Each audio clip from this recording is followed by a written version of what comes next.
everyone!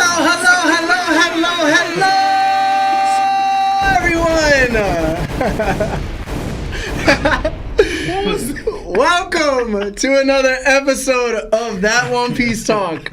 My name is Larry. Lawrence. Sam. And Lionel. This is That One Piece Talk, where we talk One Piece. Woo!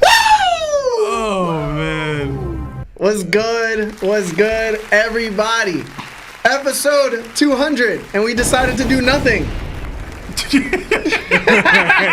Lionel not even here. Lionel not even here.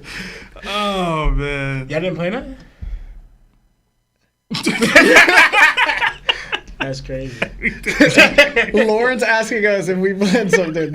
On the show. Yeah. While we're on the show, actively. That's Yeah. crazy, No, just because Lawrence doesn't know. play. Yeah. Yeah. All right. Yeah. And one of his hearts. Really, Mark? Listen, man, thank you to, oh, my bad. First off, we just want to send a huge thank you to all of our viewers. Whether you're tuning in for the first time or you've been rocking out with us for a while now. We truly couldn't have come this far without your love and support, and we're incredibly grateful to have you with us on this journey. Today, we'll be diving into this week's brand new One Piece chapter, and it's going to be a good one. For everyone watching live on YouTube, if you send a super chat, we will read it on stream. Just know that if we're in the middle of a conversation, it might take us a minute to get to it, but we promise we will. So please be patient. And thank you in advance for your support. What do you want to say? Oh, I have then. Oh, okay. And hey, if you already haven't, make sure to like the stream. It really helps boost the algorithm for YouTube so more people can find us. To our amazing listeners on Spotify and Apple Podcasts, we love y'all too. If you are enjoying the podcast, consider leaving us a 5-star rating. It seriously helps us, more people discover us through that community. Also, if you'd like to send us any gifts, our P.O. box is in the video description below. We've also started something new this week. I will be doing early chapter reviews exclusively on Spotify and YouTube. These reviews will be only available to Spotify listeners if you're already subscribed. And I think it's the lowest price I could make it. It's like an OnlyFans. Yeah, but for me. What? These reviews will be Spotify subscriptions only, so Apple Podcast listeners, unfortunately, you won't be able to see or have access to that. Apple Podcast just doesn't have something like that yet. Though being a subscriber on Spotify, there will be no ads except for the ones that are on the show that Marv does. Okay. So on YouTube, my initial reaction will be live for everybody to witness, right? You don't have to be a member in order to see it live. But after the video is done, you have to have a membership. So if you're on YouTube and you don't have a membership, you won't be able to watch my early reaction to the chapter earlier than when it drops. All right. But other than that, again, thank you so much for all the support you guys give us through all these 200 episodes and beyond this. And we appreciate every single one of you. So, yeah, let's get into, saying hi to live chat. And, yeah, go ahead, Seb. Yeah, a lot of people here. Thank you guys for being here. Hit that like button if you haven't already. It does help with the YouTube algorithm. I see Sunny Weather is here. He's been asking for a shout out, so I got to give him one.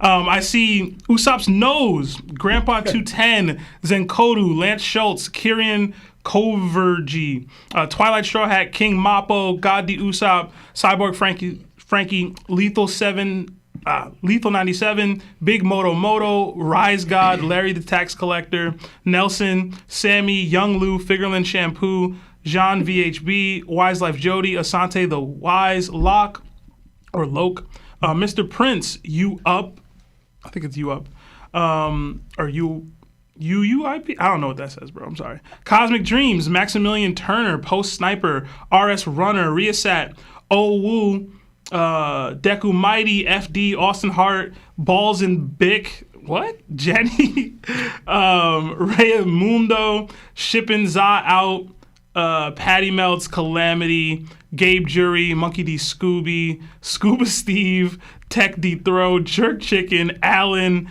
Roy Stokes. Oh my God, Roy. Wise Monkey, Alpha Fish. Just so many y'all in here. Please hit that like button if you haven't already. It does help with the YouTube algorithm. But we did get a couple really, really big super chat donations. Yeah, we need to do that. So I'm gonna shout those out first if I can get to them. I'm not showing up.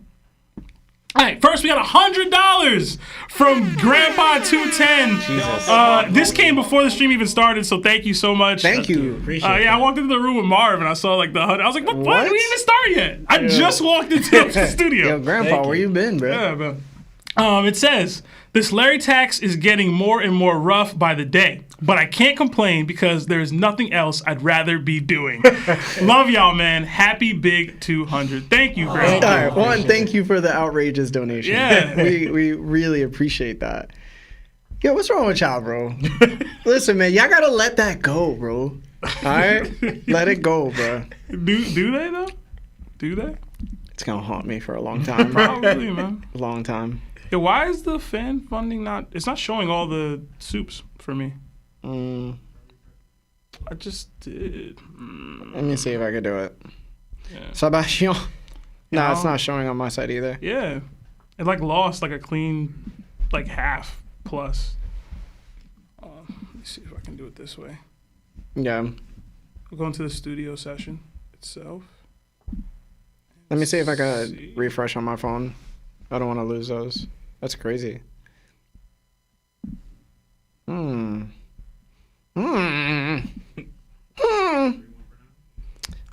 Yeah, Marv, would you be able to do that, please? I found them, but like they're not gonna be in order. You know what I'm saying?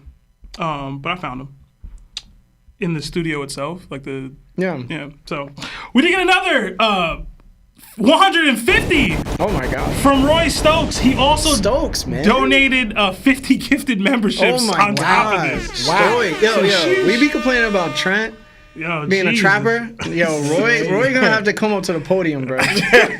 Roy gotta come up, bro. Roy do this every week. Not as much as this, but like he supports crazy. Yeah. So, Thank thank you, you so much, Appreciate man. it, Roy. It says, missed the most important Larry Tax week last week. Gotta make up for it this week.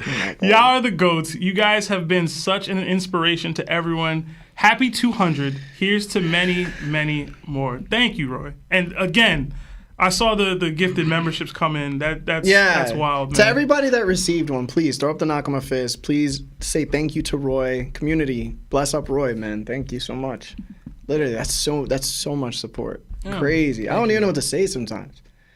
Thank you. Let me see Thank if I you, can Roy. get back to the top here because it's a different algorithm I'm looking at now. All right, we got 2 from Julian Brown, but no super chat attached. Julian Brown, you gotta say something, bro. Or am I tripping? I could do the smaller ones, Seb. But they're not in the order. That's what I'm saying. I could do there's the ones in ones order. that are not ordered. I know. Yeah. Johnny Boy. Okay, yeah. So so it says rank the Straw Hats based on who has the easiest dream to achieve and the hardest dream to achieve. Hashtag topped in 5. Thank you. Complicated. Easiest dream? Who y'all think has the easiest dream? Because ranking them is going to be too hard, I feel like. It's Usopp's. You got to do is lock it. Yes. Yeah. Just become brave. Stop being. I would say Usopp's, Brooks, Frankie's, Robbins. Jinbei's the hardest, bro. People always going to be racist. That's probably the hardest one. This is Then? the hardest, bro. You can't change how people feel like It's that. honestly that one for the hardest. Is probably that one and Nami's. I would say Nami's is easier than Sanji's and Luffy's. I think Zoro probably has the 4th easiest goal because there's not many swordsmen. You know why Zoro's is? It's gonna sound disrespectful, but like there's probably a decent chunk of people that could beat Mihawk in a 1v1. He just got to become one of those people. Yeah. It's like, you know what I'm saying? And I'm not trying to shade nobody with No, that, there's but no in shade. general, like I feel like it's right there for you. I would rather fight Mihawk than break the red line. You know what I'm saying? I mean, Like, it's just. yeah. All right. We got another 10 from Ulu. It says, Happy 200. Been listening on Spotify for a while, catching live at work when I get a chance.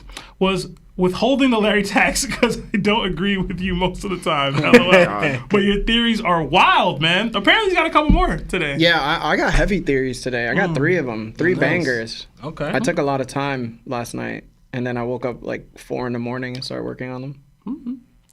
All right. But thank you, Uwu. We got another 2 from Wise Life Jody. It's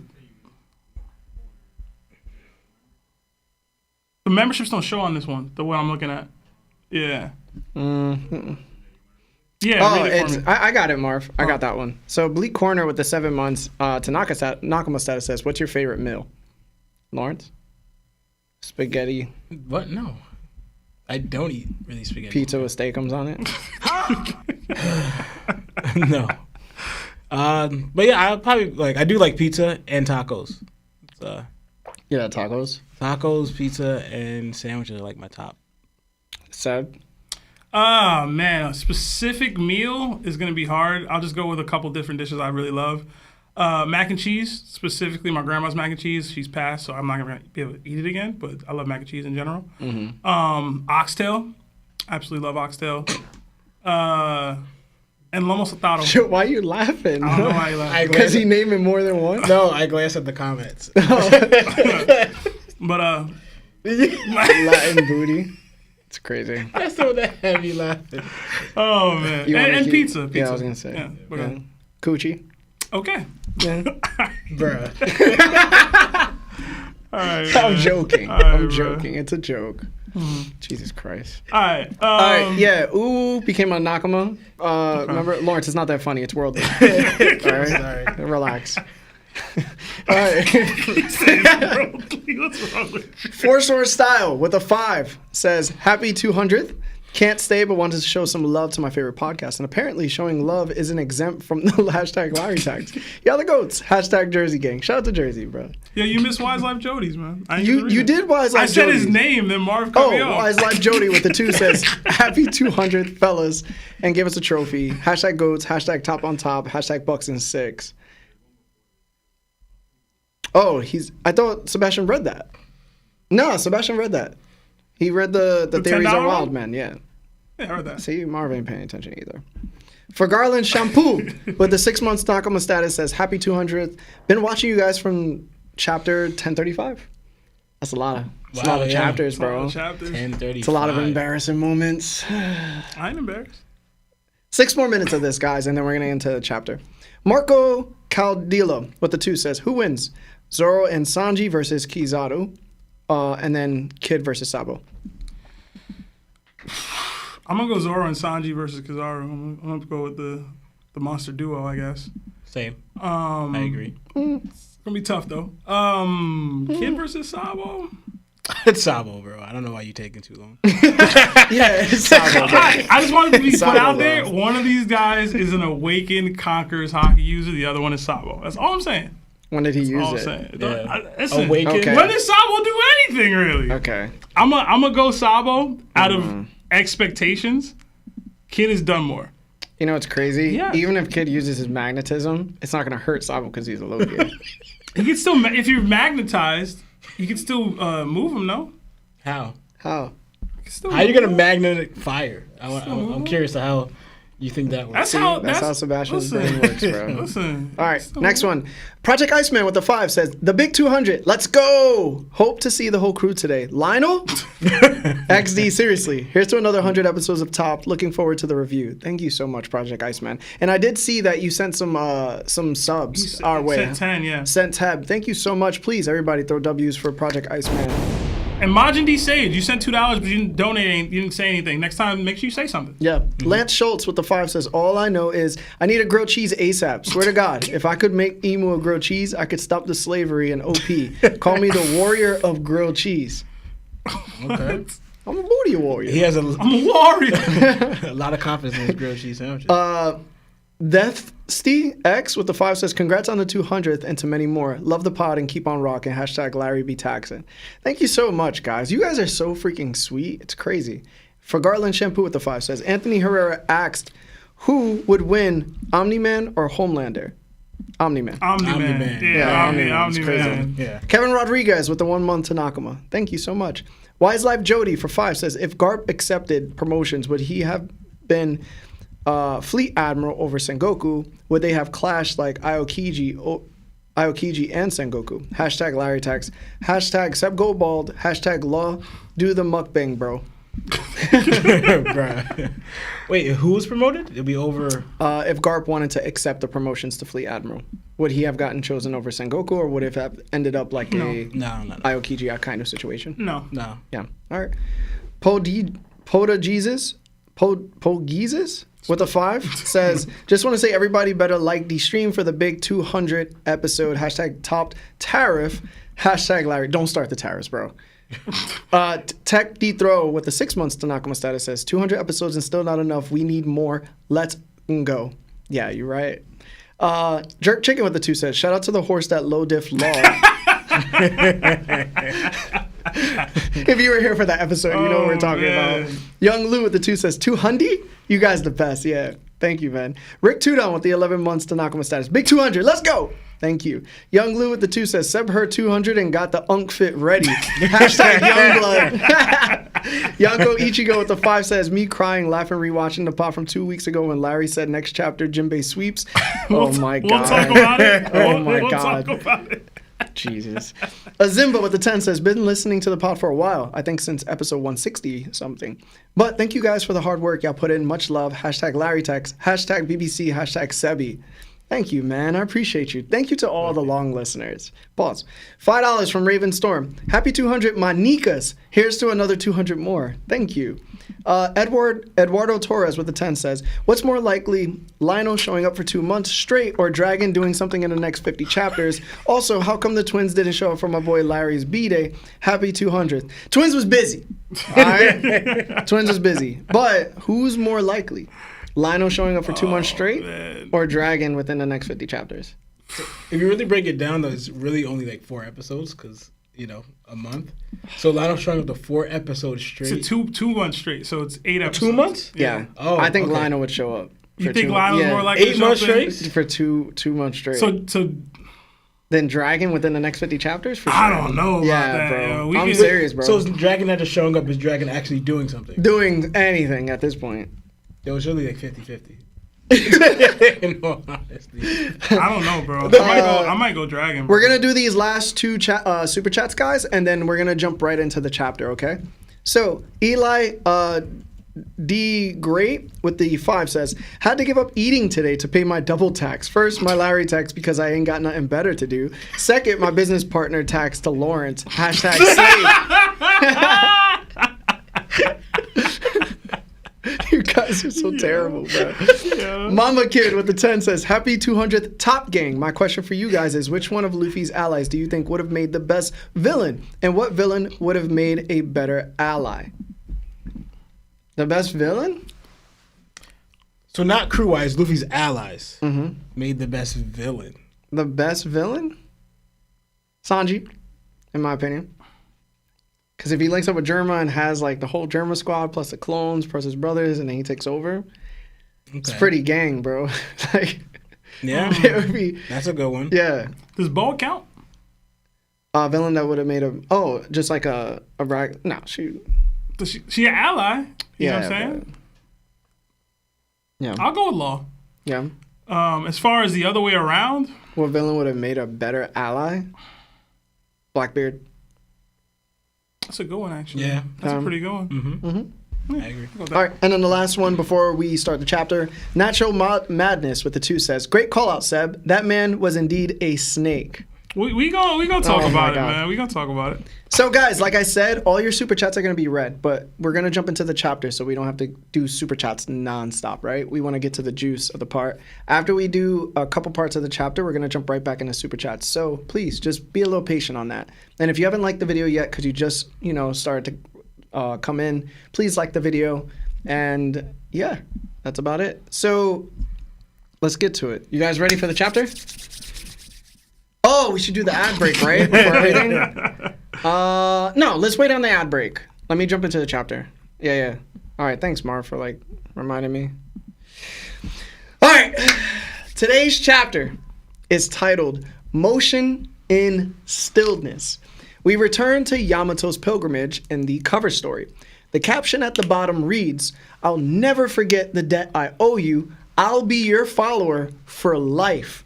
The image shows Ulti tearfully tugging at Yamato's garments, with page 1 unshackled and the others looking on as she tells Yamato she wants to follow her. What do you gentlemen think about this week's cover story? And we'll start with Seb.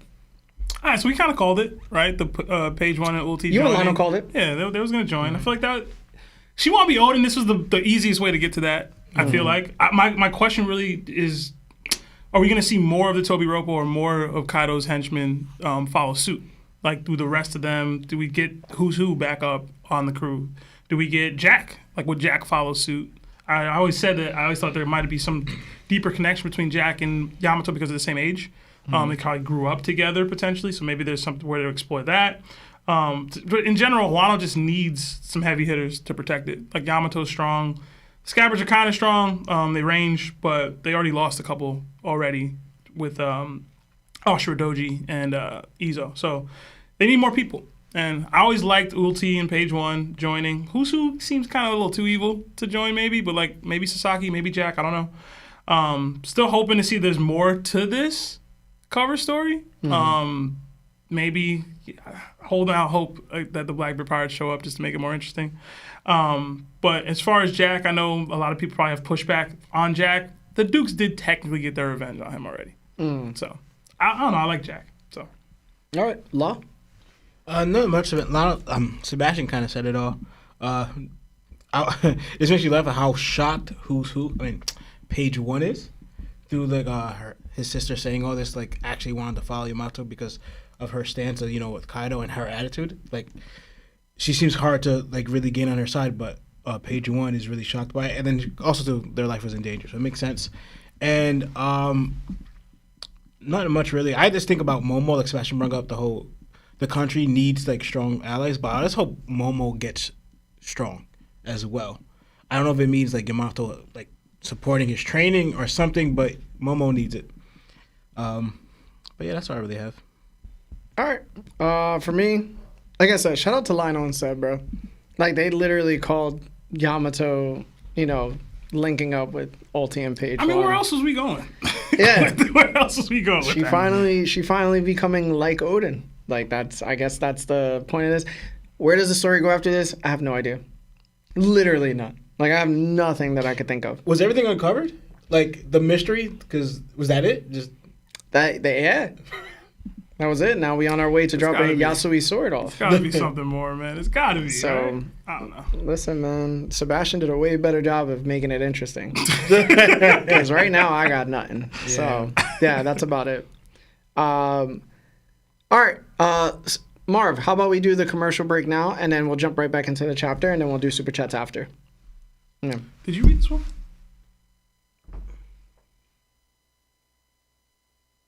No. I don't think so. I'll read that one when we come back then. All right, Marv, you can do it. Hello, Nakama. Have you ever browsed the internet and come across a sketchy site that had a video of the thickest Latina you have ever seen? Well, I have. Have you wanted to click, but you couldn't trust it? Listen, I've been you at that moment plenty of times. I couldn't trust the hackers and loopers, the government, or even our internet service providers because I knew they'd be spying on your boy. I wanted something on my phone, computer, and tablet to protect me. Who am I to deny myself the desserts of life? But who are they to know how long I watched that video? Here's the thing. At Topped, we are now affiliated with NordVPN. It's an application that hides your IP address and online activity and helps you stay safe on public Wi-Fis.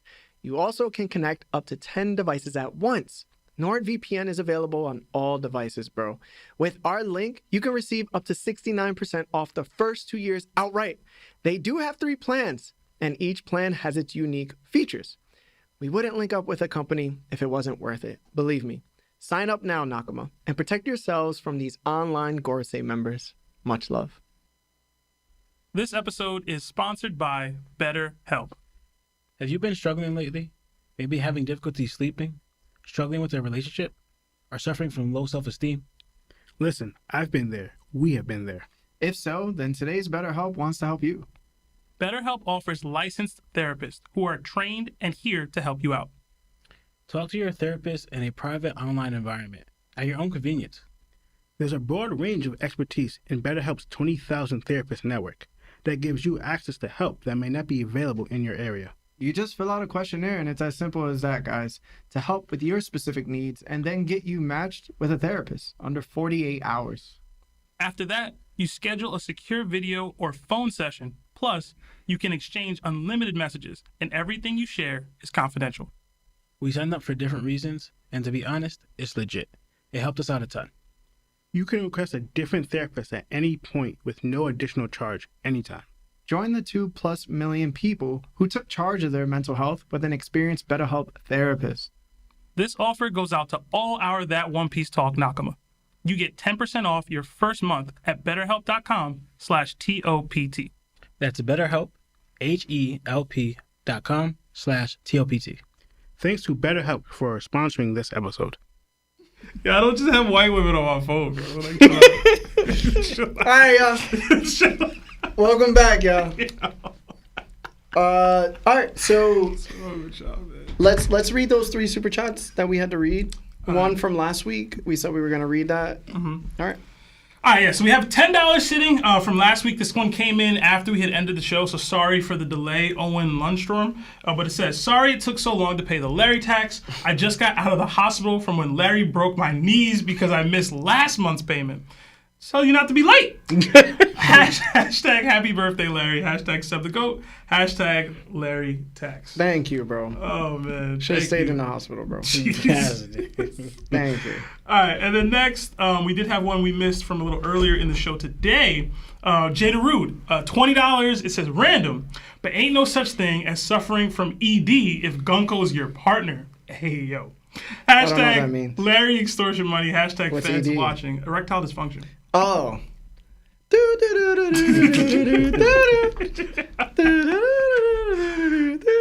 man. Lawrence out of nowhere. I want a hot dog.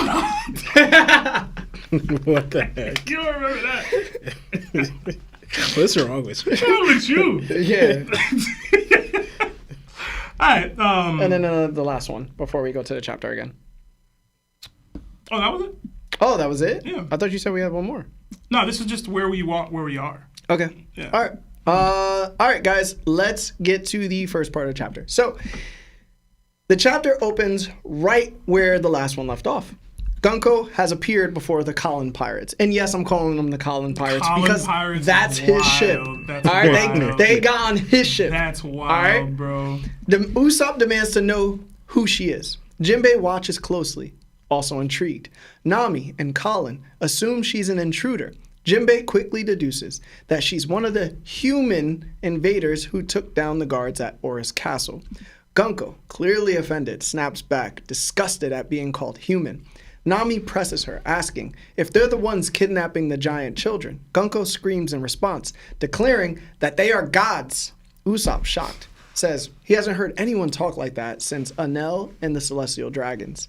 Colin defends his friends in Elbaf and demands to know what Gunko plans to do with the children. She coldly tells him to stay quiet. Then she adds, we'd prefer a simpler method, but children of that size don't have many options.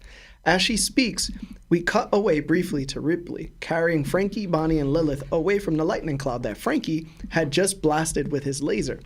Back to Gunko, she continues. So the children must walk, and afterward they'll be taken to the Holy Land. Nami reacts immediately, questioning if she means Marijoa.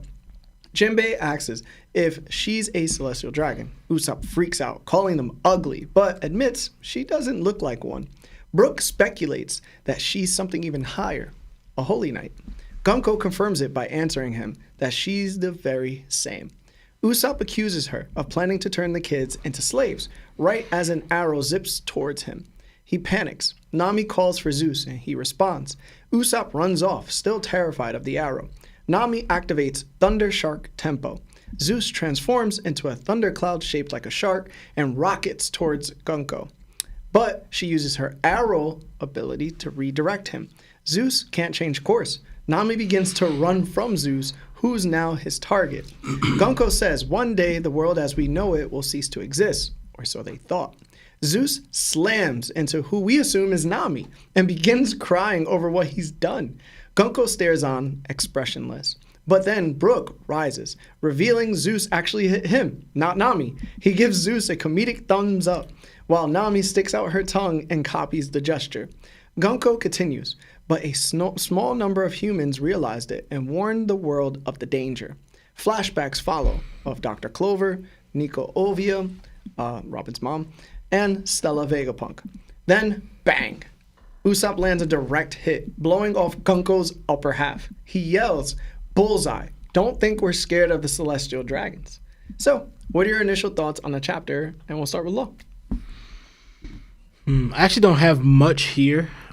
Just a little joke. Like when you said Colin Pirates, made me think of how they just got on the ship, and made me think of, I wonder if this is how the Rocks Pirates kind of started. Okay. Marv, just throw another commercial, Marv. Just throw another commercial. I mean, it'd be that easy, right? It'd be that simple sometimes, man. Because but it just made me laugh though, because you had a bunch of people who are not. It's like, and the Rocks Pirates said like they just stayed there, you know. But obviously they had a common goal. So that's just a side note. When you said that, it just made me think of it, right? Because just things how kind of just develop in One Piece for whatever reasons, right? And I have something, but it's not. You didn't touch up on it yet. It's a little later on. So just do it on the second part. Okay. Because I think we all three of us have done that. Yeah. So. All right. Cool. All right. All right, so I have a couple things for this. One, how dare you call me human is kind of crazy. I'm not gonna lie. You're definitely human, girl. Brooke knowing... Is she? No, I'm joking. Brooke knowing the Holy Knights is pretty dope to me. So that's really where my mind focused on. Why is it dope? Oh, you got something to say, Lawrence? I was gonna say, but you remember his background, right? Yeah, so I was gonna bring it up now. Okay. So I be forgetting sometimes, but the dude's 90 years old. Like, and he used to be the leader of a battle convoy for a certain kingdom, whatever that is. I'm curious to wonder if that kingdom has had any run-ins with the Holy Knights itself, or if Brooke. People have theorized that Brooke might be one, or a former celestial dragon. I don't know about all that. I don't subscribe to any of that. But it's very possible that he, at being a battle convoy for that kingdom, may have run into the Holy Knights at some point. He also mentions that the Holy Knights are above the celestial dragons, which I also thought was really interesting because I think to this point, the only person that we knew was above the other celestial dragons in authority was Garland. He was the supreme commander. He was able to basically dictate martial law and execute a celestial dragon. I didn't think that the other Holy Knights would be capable or allowed to do that kind of stuff. But if they're outright being phrased as above the other celestial dragons, then yeah, they probably all have a similar authority to arrest or exterminate even other celestial dragons. That's a lot. Now I know there's probably not dozens and dozens of Holy Knights, but now we have it changes my view of them. And I'll be honest, the entire chapter has changed my view of the Holy Knights as a group in general, and I'll get more on that later. But it's kind of wild. Like again, for as soon as Garland came in, I was like, okay, he can eliminate other celestial dragons. Now, could Gunko do that? Could Killingham do that? Can Somers do that? Do they have the authority to execute other celestial dragons? Because they're above them. And the way the celestial dragons do things, if you're above somebody, they below you. Like, it's below for real. So I get why she was offended, why she was called human or whatever. They're not just a fighting force, which is what I thought. They're actually a more elevated group than that. Beyond that, all of the comedy that happened in this section of the chapter was funny to me. And it extends to the next part as well. But I really did like Usopp saying that we're not scared of the celestial dragons and shooting. When I feel like deep down, he's probably still really scared. Oh, of course. But like, I like him saying, like, again, the whole point of Elbaf is him getting to this, or supposed to be in a lot of the fans' mind, getting to the point where he's this brave warrior of the sea. If he's out here like, yo, I know that hitting celestial dragons means admirals are coming, and this person's above even that, Usopp's pulling that trigger now. When years in the past, he's not even attempting to pull that trigger. He casually did this. And I know this was on the ship and possibly abducting Colin, etc. I feel like that's growth here, to me anyway. for Usopp's character, which maybe it's subtle growth, but it's growth in my opinion. I will say, we'll get into the next part of the chapter, but anytime Usopp lands this kind of attack, you kind of instantly know like it's not gonna have any effect though. Yeah. Especially this early in the arc. Like if he set it up to be more dramatic, then yeah. But as soon as he landed, I was like, oh nah, she about to. You know what I mean? Like Yeah, instantly. she about to go off. Yeah, I was like, it's not looking good for Usopp. But that's kind of it. I don't really have much more on the Brook thing. I wanted to do more research around it, but I think there could be more there. So I'll just leave it at that. All right. For me, listen, bro. Anel was mentioned, dog. Alright, Anel was mentioned. Anel hasn't been mentioned in the manga since his Moon cover story, which last appeared chapter 474. That's not true. Yeah. I don't think that's true. When was he mentioned again? Because I don't remember. Mentioned by name, no. But Luffy did think back to Enel with Mantra when he was learning hockey. Man, he appeared on panel in there. He was on panel. Come on, man. All right. Other than that, he's been an afterthought, bro. Yeah. You know what I'm saying? Luffy didn't even remember his name. He just remembered some guy in Mantra. He probably remembered the balloon guy before he mentioned. What was it? What was the twins' names that they fought? It's like they're like Hootie. No, what was it? I forgot they were. The Yeti Cool brothers? What? You said twins. Yeah, I don't know who you're referring On to. Skypiea, the ones with the red hair and the hats, and they had like the wide white bodies. Oh, Satori and Hattori. and Hattori. Yeah, there we Hattori, go. yeah. I forgot. All right. Anyway, technically, he hasn't been mentioned for like 672 chapters, bro. That's a long time. I mean, he's not that relevant, bro. Seeing him He might referenced be. again truly warmed my heart. For a long time, it felt like Skypiea and Enel himself has been like forgotten, almost like Oda didn't want to acknowledge it anymore.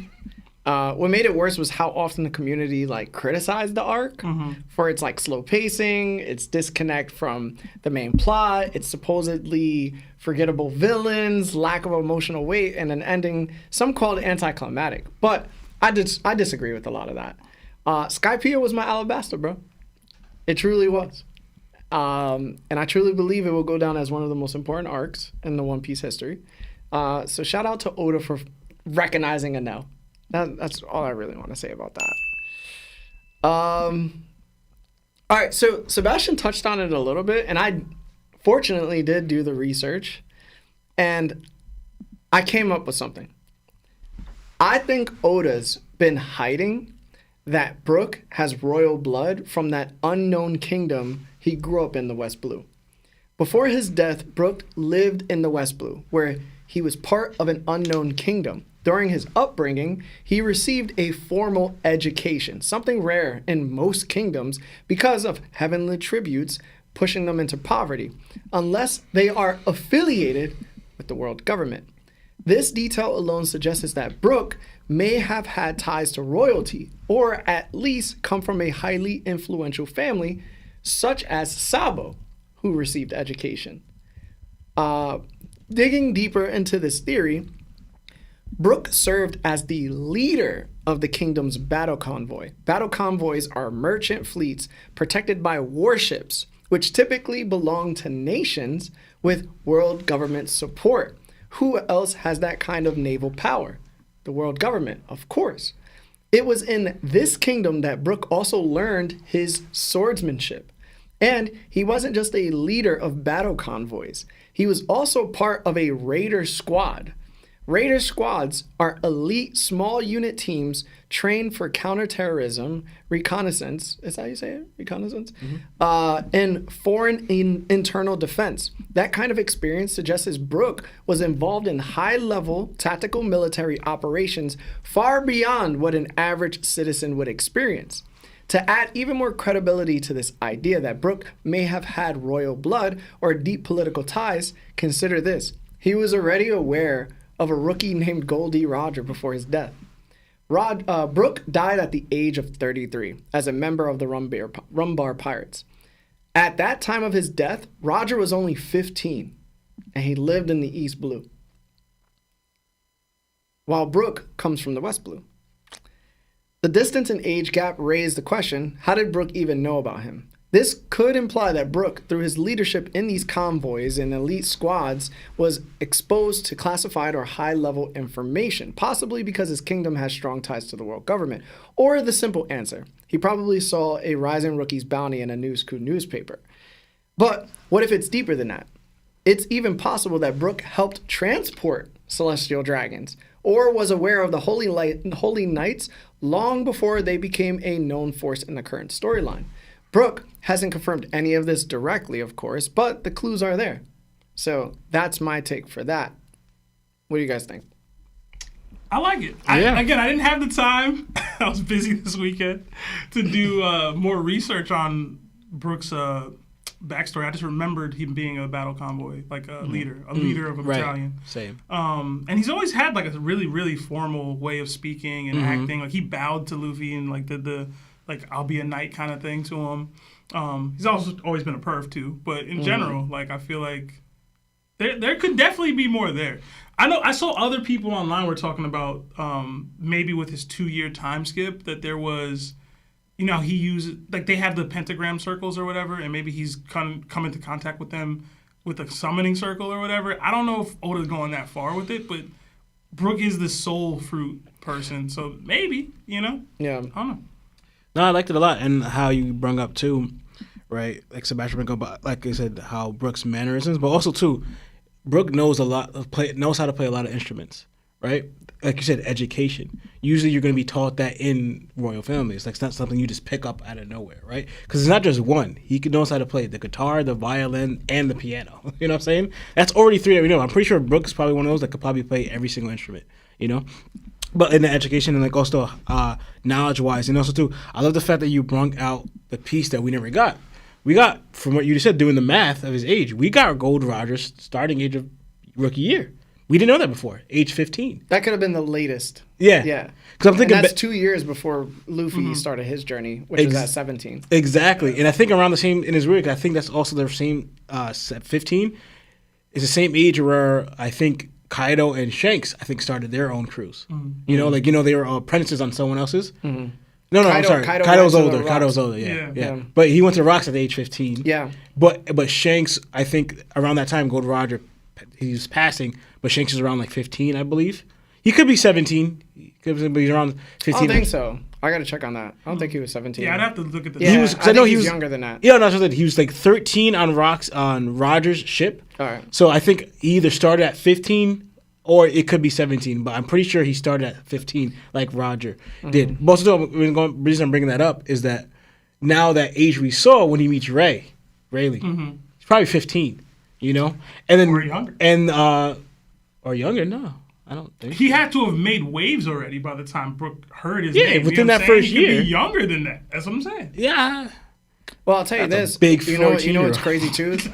A Holy Knight was mentioning during this arc that music is a hobby of his that he likes to murk people for if they mess up on notes. So if Brook was essentially this leader, but also this musician that came up during the Rumbar Pirates, he probably had like a musical position on these battle convoys, and hence, you know, entertaining celestial dragons. Beyond that, you talk about Brook's music entertaining a celestial dragon. Gunko's favorite song is a Brook song. Exactly. Yeah. She don't seem to notice him though. No. She don't don't notice seem him, to care much Uh-huh. about this song and the dude who sings it. But I guess we can get into that a little bit later. But yeah, But then Nami giving the thumbs up was hilarious, bro. yeah. Oh, that was so funny. I actually laughed out loud. I legitimately bruh. thought she got hit Yeah, I did at too. first. Yeah. I was did like, too. dang, yo, Nami got Yeah, rocked. she got and then it was rocked. just like,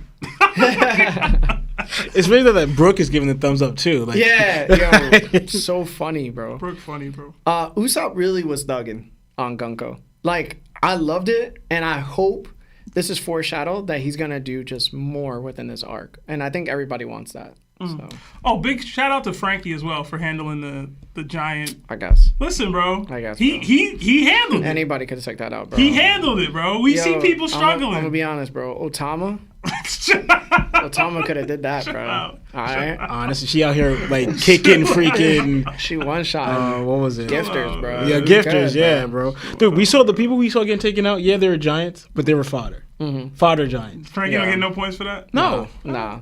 He one shot Vice Yeah, bro. A Vice Admiral taking that down easy, bro. You know what I'm saying? And if they not, then that's just. I would have been disappointed if he was. If he You was think hurt. Vice Admiral Maynard just taking that out? Taking the one that got no diff in the bathroom? A dream drawing? They better. Like, are you serious? Like, I know I rip Vice Admirals, but I'm at least giving them that credit. Like, I am confident. Listen, I'm confident that they you get it. got it, bro. No gas for Frankie on that. Yeah. No. All right, let's head back to those super chats, and then if you guys haven't liked the video yet, please like the video. But we're gonna do like 5 super chats, and then go back into the chapter. I think it's all Yeah. correctly lined up. Yeah, now, guys, so we know that the super chats are there. Right? We're gonna read all of them. Just give us a second. All right, so we got a 5 from Shadow. It says, "Congrats on the 200 episode, fellas. Lionel's really here, guys. He just has his clear fruit powers activated right now." Oh, man. Another 20 from Xavier Odie. It says, "Happy 200th episode. You guys are awesome. Has anyone ever discussed the possibility of Robin and Luffy being siblings? Similar hair/face, and Dragon sure showed up on O'Hara really quick after Buster Call. Robin trained with the Revolutionary Army." This is something that came up on the pod, I want to say a few times. Yeah. But I'm not a fan of it, personally. Yeah. I'm just... I don't think. Yeah, I'm not a fan of it either. But it's been out there. That opinion has been out there. I don't think they're related. Yeah. I just don't think we gain anything from it. No. We got another... We read this already, right? Yeah. Okay. We got another 2 from Jean. It says, "Y'all the goats, hashtag big 200, Thank you. hashtag bang bang buggy gang," with a fire emoji. Thank you. Another 10 from Luffy Nick, who called in last week. It says, "Happy 200th, y'all. The reason why I watch you guys in the first place is because you guys are so good at gaslighting each other. So I ask you, including Marv, who's the best gaslighter?" Let Marv answer, bro. Marv got it. I'm not offended if Marv says me. Yeah, it's definitely Larry. I don't know how. I don't know how it could be anyone else. Marv, that's crazy. You just said you Was that me just gaslighting Marv? I'm gaslighting myself. Bruh. He said, what? I was like, you just said. Absolutely terrible. We got another 10 from St. Louis. It says, "Happy 200th, fellas. Thank you. Glad to be here every week. Maybe next week Lionel can celebrate his 50th." Another 5 from Nika Dakota. "My friends, happy 200. Thank you. Hope y'all Easter was good." Mine was pretty good. "Yesterday was my B-day, so I'm in the Larry Tax mood. Hashtag much love, boys. Topped on top." Yeah, man. Happy B-Day, bro. Yeah, happy birthday. Another 10 Canadian from Kyber Corporate. "Law should rep Dofi's glasses one episode and nobody say nothing. Hashtag Lionel's accent. Hashtag Sebi Webtino-chan. Hashtag Larry's VPN ad." You would get it? You would wear them if I somehow got some? They are a little too flamboyant for me, but maybe. You're not confident in your ability to style them, man? I don't know. All right, one more, and then we'll get back to the chat. We got another 10 from Third Leg Grizz. It says, Oh my God. "The tax collector said I needed to start reading Kingdom based on your recommendation, and I'm a huge fan now. Minor spoilers, just got done with the Way War. Hashtag Larry Tags. Hashtag what better is I going to do? Hashtag Marv." Yo, Kingdom is fire. Like, anybody who reads Kingdom will tell you it's peak. Like, it's amazing. Reading Kingdom on a binge read is perfection, bro. The Way War, I'm not gonna get into it. I don't want to spoil nothing, but enjoy yourself, man, and keep us posted. Update us in the Discord on your journey and your travels, man. We like to see people's reaction to stuff. So Yeah. All right. Let's get to the second part of the chapter. We see the aftermath of Usopp's attack on Gunko. Her entire upper body is missing. The Colin pirates are stunned, commenting that he didn't need to go that far. Usopp clasps his hands together and cries out, saying he didn't mean to hurt her that badly. To everyone's shock, Gunko's body begins to regenerate in a disturbing, unnatural way. Nami calls it gross, and even Brook admits watching her come back to life is creepy. As her form reconstructs, Goku continues. I said Goku? Gunko continues her ominous speech. And now, it is unstoppable. Usopp and Nami freak out as Gunko leaps onto one of her arrows and declares no one can stop it. Usopp realizes all her arrows are tracking towards specific targets. Jinbei and the rest of the crew brace for battle. Gunko then says the countdown has begun. A vast war will ensue, dragging the entire world into it. And the side the giants choose to support will greatly affect the outcome. As she speaks, we cut to Dory and Bragi defeating some sleep tids, while Loki is seen hilariously ballooned up from overeating. Nami shouts back defiantly, saying that that'll never happen. Jinbei wonders aloud if the enemy is trying to seize control of Elbaf by taking children hostage. Gunko responds coldly that she's just following orders.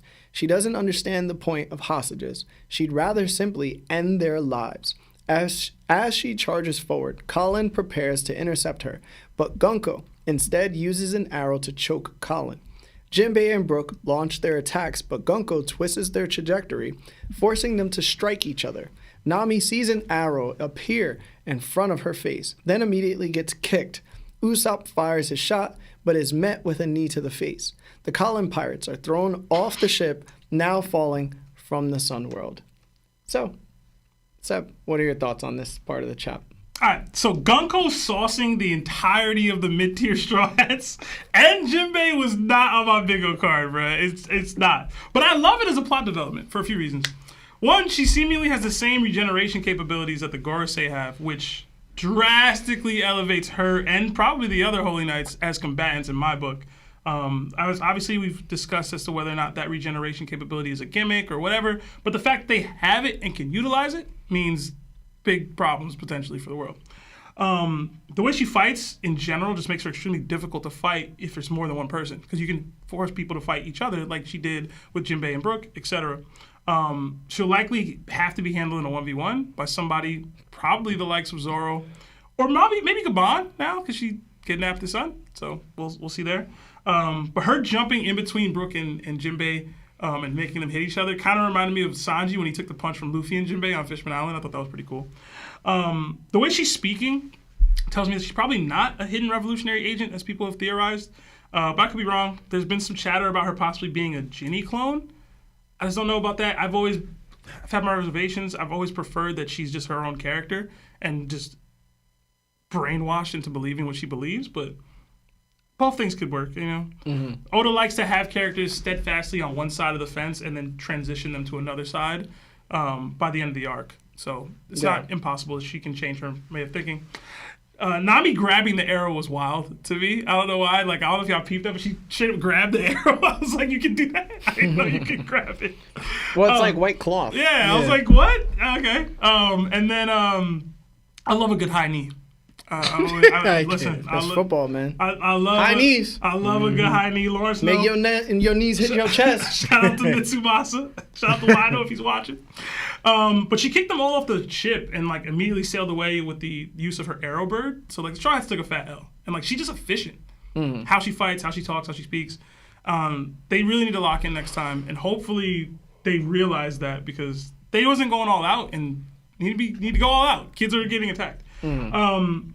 Gunko's comments about the world as we know it will cease, or so we thought, and everything, and like a small number of humans realized it and warned the world. That's like really, really interesting to me. So the recruiting of the Giants seemed to have this immense impact on the Great War that's to come, that Gunko's speaking on. I enjoy these plot developments because it bleeds into the idea or notion that not everything is set in stone or predestined. So like the war itself is predestined, yes. But who's fighting and on what side has yet to be determined. So Gunko's basically saying Elbaf is at this crossroads of fate, where we speak about it on the pod a lot in reference to One Piece, but it's just, I think it was really well written here, because even when she's explaining it, juxtaposed between her and the words she's saying is Luffy and Loki, two likely main catalysts for whatever path Elbaf will go down on that crossroads of fate, or in between her messages. So I really like that. I liked it a lot. I thought it was great. And just above it, having Dory and Bragi, who basically are our introduction to the warriors of Elbaf, fighting and enjoying themselves as they're actively fighting in a war for Elbaf. I thought all that was just well done. Chef's kiss in my opinion for that. I didn't like how easily the Straw Hats kind of got handled. I feel like we talk about a lot. We said a lot in Elbaf and in AK. Like, this is a Yonko crew, right? And the moments that showcase that they are a Yonko crew got off-paneled in Egghead. So I was looking forward to seeing them showcasing it a little bit more on panel right now in these kind of moments, and then like they all get sauced and Gunko leaves with Colin. Maybe they recover quick enough, but they fell off that ship. And like you said, they're falling from the Sun Realm right now, technically. So we'll see how that plays out. They don't have any of the monster trio to help them. I assume the sea clouds can be utilized by Jinbei to kind of save everybody and get them back on the ship potentially. But what happens to Colin, I don't know. Hopefully this forces them to realize they can't play around. So that's all I got, but I really did like that section of the chapter with Gunko's speech. So. All right, Law? Yeah, what I wanted to mention here is that I was shocked at the damage that Usopp's he didn't do a named attack, but I linked it to like it looked like Goku versus Cell. Bro, it was He crazy. did the warp Kamehameha and Cell. Yeah. Because so me and Lana were looking mostly Lana, but we were talking about it because we were both had the same thing. When has Usopp's like attack ever done this type of damage to anybody? You know, It only happens when it don't mean nothing. right? I'm telling you. But Lana was looking up. He kind of did it to page 1, but page 1 was so tough. But that's what Lana noticed is that most of the time when Usopp does land a heavy attack like this, they're against like zone users. So maybe that, because zone users are supposed to be higher endurance, higher durability, all that stuff, right? So maybe that's why they don't have this effect. We haven't really seen so much of a regular person or just, I guess, someone who doesn't have an enhanced physical durability or whatever that took Usopp attack that came off scale, the showcase what it would have the effect on them. Only zone type people. Right, because I was thinking, I was like, no way he has this kind of power, right? He's packing, bro. Yes, right. So then I thought of two, but then I was thinking back to like the other, for example, let's say Saturn, the other Gorosei, or like it didn't look like a crazy amount of damage he would take, where he would have to regenerate from it. It was like already you're just destroying his body. Like didn't like Kuma punch him once, and then he was like everything was already broken and destroyed. So I was thinking in my head. Right, so now I was mentioning to go back to Sebastian's thing, right? As soon as I saw the Gorosei and then right there, and then the Imu, and then the Holy Knights, to me that was the hierarchy. It was like, I view them all as higher. Mm-hmm. It's like because even the way later on, where if you want to have case in point when for Garling mentioned in, he said higher up, right? But who's higher up than the Gorosei? It's Imu, Gorosei, then Knights, and then the Celestial Dragons. So this goes to the case in point where I was bringing this up, right? We see the dynamic here. You have the Celestial Dragons who are above everyone else, right? The normal ones, the civilians. Then you have the Holy Knights, the Gorosei, and then Imu, right?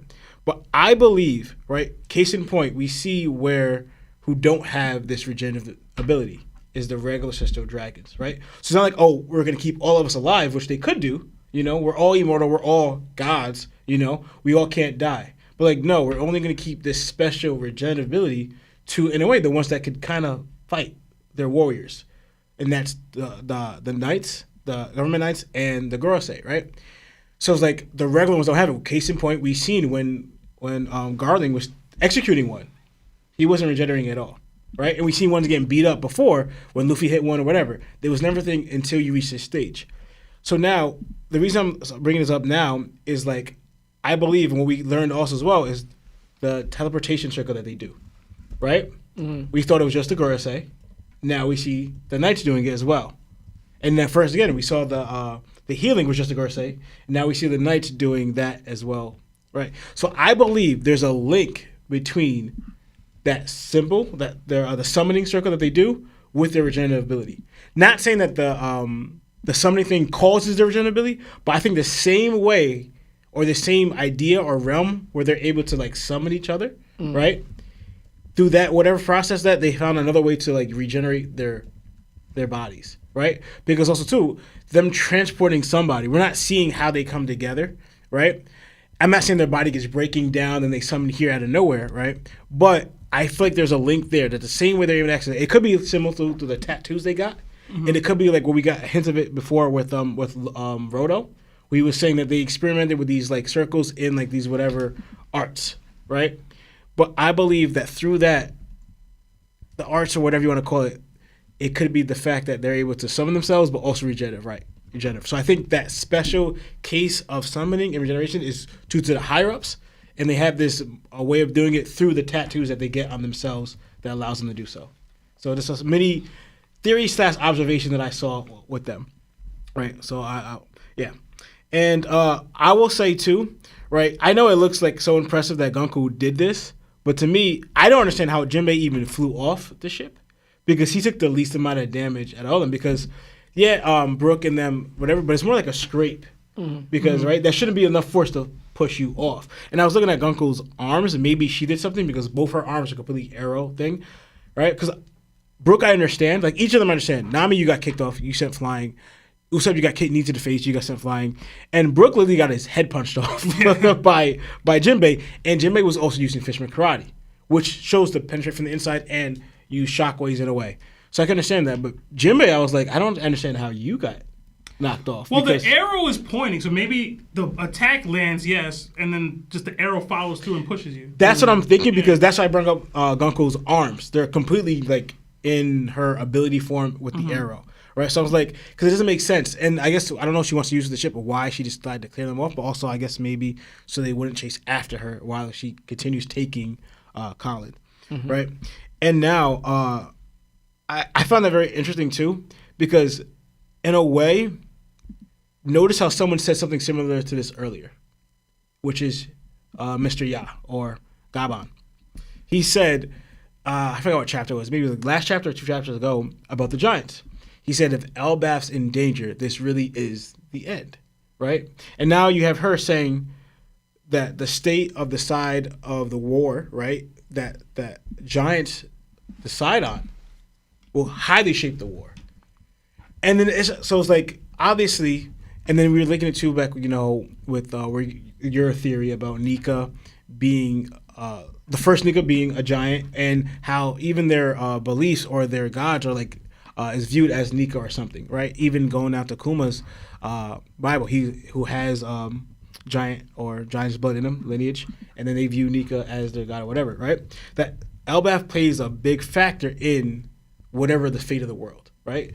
I don't know what's due to their size because strength-wise, besides from Loki and maybe the king, but he's passed, right? What I'm thinking, because at this level, right? What I saw Gonku do to these Straw Hats, I believe she could handle a giant no problem, And we kind of see that later on in the further chapter. Like giants, especially when you're at this strength, they're going to be like nothing to you. So then you're thinking you're going to be fighting other warriors who are at this level where the giant strength is not really going to be anything. Maybe their size of what they can do, right? And the main thing is, like, I thought of, like, for example, who they targeted was Loki. He's a special kind of giant because he's kind of like continent puller size, so to speak, right? So in that aspect, what they can do, if all the giants were like Loki size, then maybe. If it was just Loki, then I can kind of understand because also he has more things going for him than just I'm a continent puller. The ability he has, the hammer, all that too. But she talked about the whole Giants as a whole. So I'm curious of what Oda has in store for what the Giants and what they could mean for the war, because it can't be just strength. Because Luffy, one of their strongest Giants, Hadruden, Luffy, not pre-time skip, but the beginning of pre-time skip, one-shotted one, And Hadruden is one of their strongest ones. The only one I think that's above them is, besides from Loki, is what? Dory and Bragi?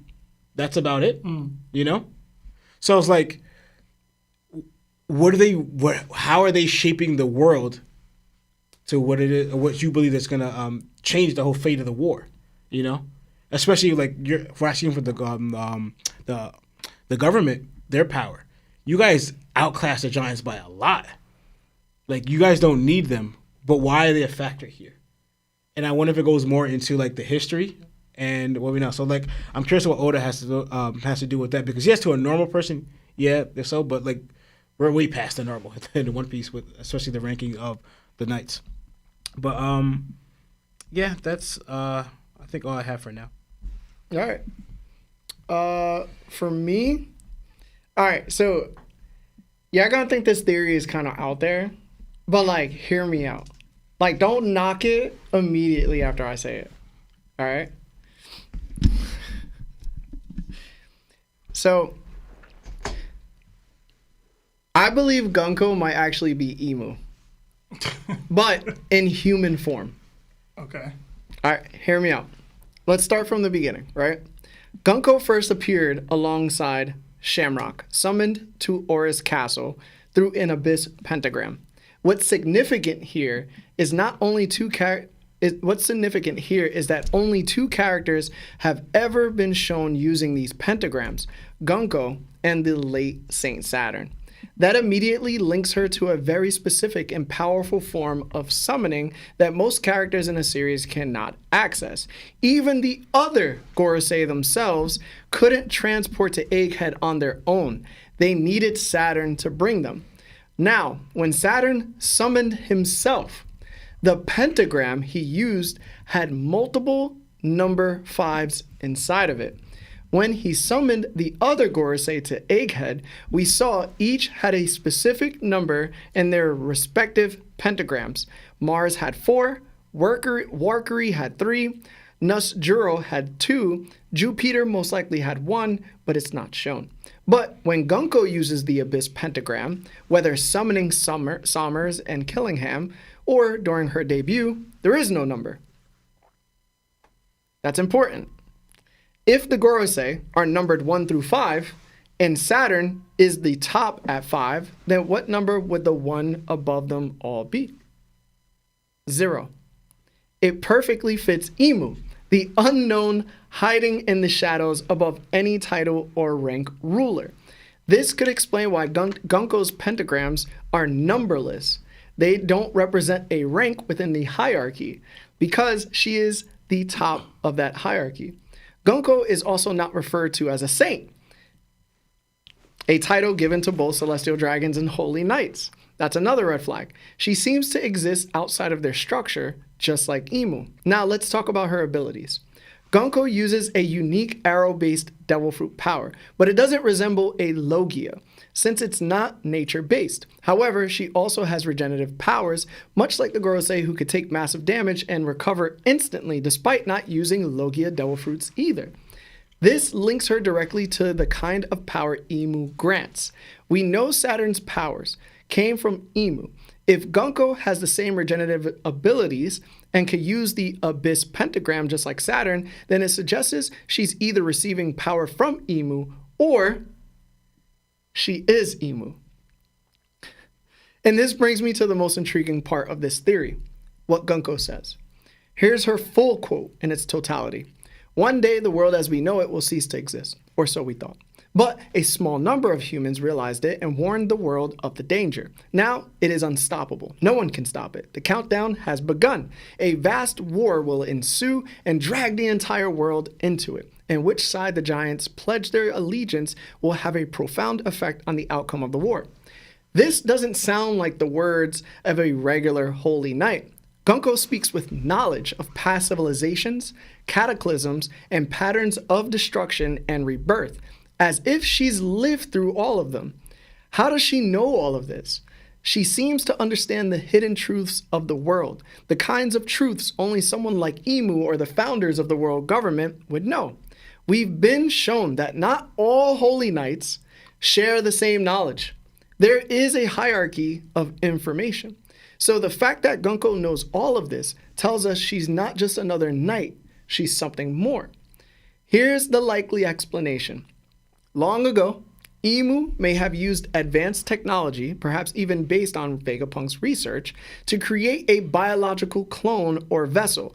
We're about to see Vegapunk extract a clone of himself from biofluid he brought to Elbaf that was used during Vegapunk's travel to Ohara.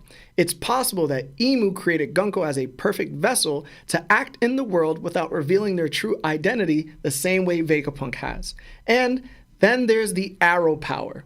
Let's not forget that Sabo was attacked by an arrow-shaped force when confronting Emu and the Gorosei.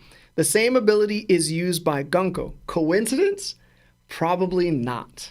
So, to sum it up, Gunko uses numberless abyss pentagrams equals Imu's rank as 0.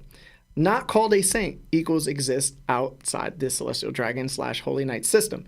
Shares regenerative powers with the Gorosei equals likely from Imu.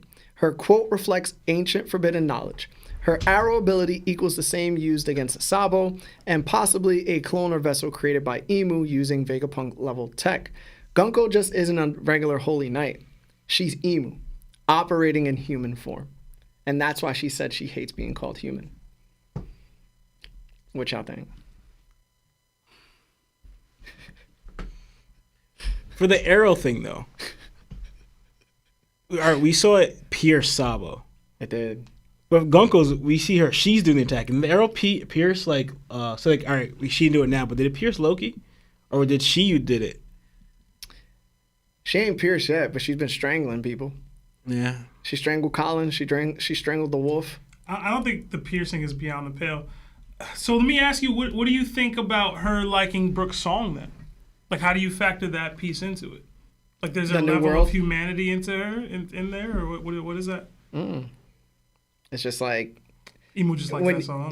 Like, this is fire. Well, put it this way: if Emu has lived for thousands of years, she or he has seen the world destroy itself and then rebirth itself twice already. Why would the third time be any different for me? And those 2 times seemingly worked out for me. Yeah. But I mean, so you're saying she's like a Vegapunk satellite? Yeah. Kind of thing. Mm-hmm. Okay. And then it's funny because during Egghead, we learned of the satellites, which was 6 people, and then we learned of the Gorosei and Emu, which were 6 people, and it showed that Vegapunk was sharing his knowledge, right? And then we were shown that Emu was sharing their power to the Gorosei. Yeah.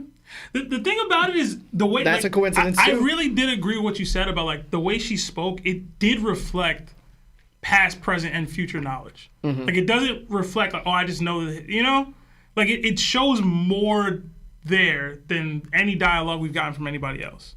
But we also haven't heard much from anybody else. You know what I mean? Like I haven't heard Sommers give in-depth analysis of the world at large. Same with Killingham. Same with Garling. Same with Shamrock. So it's like maybe they all have that level of knowledge or that in their back. They can speak to that. But well, the thing is, we just haven't seen it. When we got introduced to Sommers and Killingham, they were like, "Yo, what are we doing on Elbaf?" They weren't briefed yet. She's been briefed. She was on the mission. I know, but but she also came through with Shamrock, who is the leader of the Holy Knights. Yeah. But do you think that would mean that she would be treated different though, like viewed as kind of like Emu? Yes, that's the other piece that it throws me off a bit is that Emu's basically said, make a perfect vessel of myself that can take orders from other people. Why not? Or it could be like a Toby-like thing, where it's like you think you're in control, but you're really not. The only thing is that maybe they don't know. Like Emu just wanted to true it, then he's like, all right, just have it there. Because if they don't know, because I'm thinking the way the Gorosei, and I'm guessing they probably don't realize they don't know if Emu exists. So most likely. Here's something I was gonna say later. If they have this regeneration, because I was under the assumption everybody has it, but you're saying that it would just be Gunko that has this. Yeah, Gunko. Okay. Yeah. So I was under the impression that they all have it now. Like every Holy Knight would have this. Do they have access to Emu then, in general? You know what I mean? If they do, then Emu has given them some sort of power. And that would be a part of that, oh, we're higher up than the regular Celestial Dragons who don't even know Emu exists. The difference is, I can't see every Holy Knight having it because then they're no different from the Gorosei. And Gorosei they still don't make decisions. They're the fighting force. They're not out here actively making Ohara decisions. But there's no difference between them and the Gorosei, though. Well, there has to be a level up from the Gorosei. I think power, and I guess you work closely with Emu, was like kind of like ranking, because we saw what's his name, Garling get promoted up, right? It's just moving up higher next. And also, I have a slight idea. It's not really a theory. That I believe that all the Celestial Dragons know of Emu. No.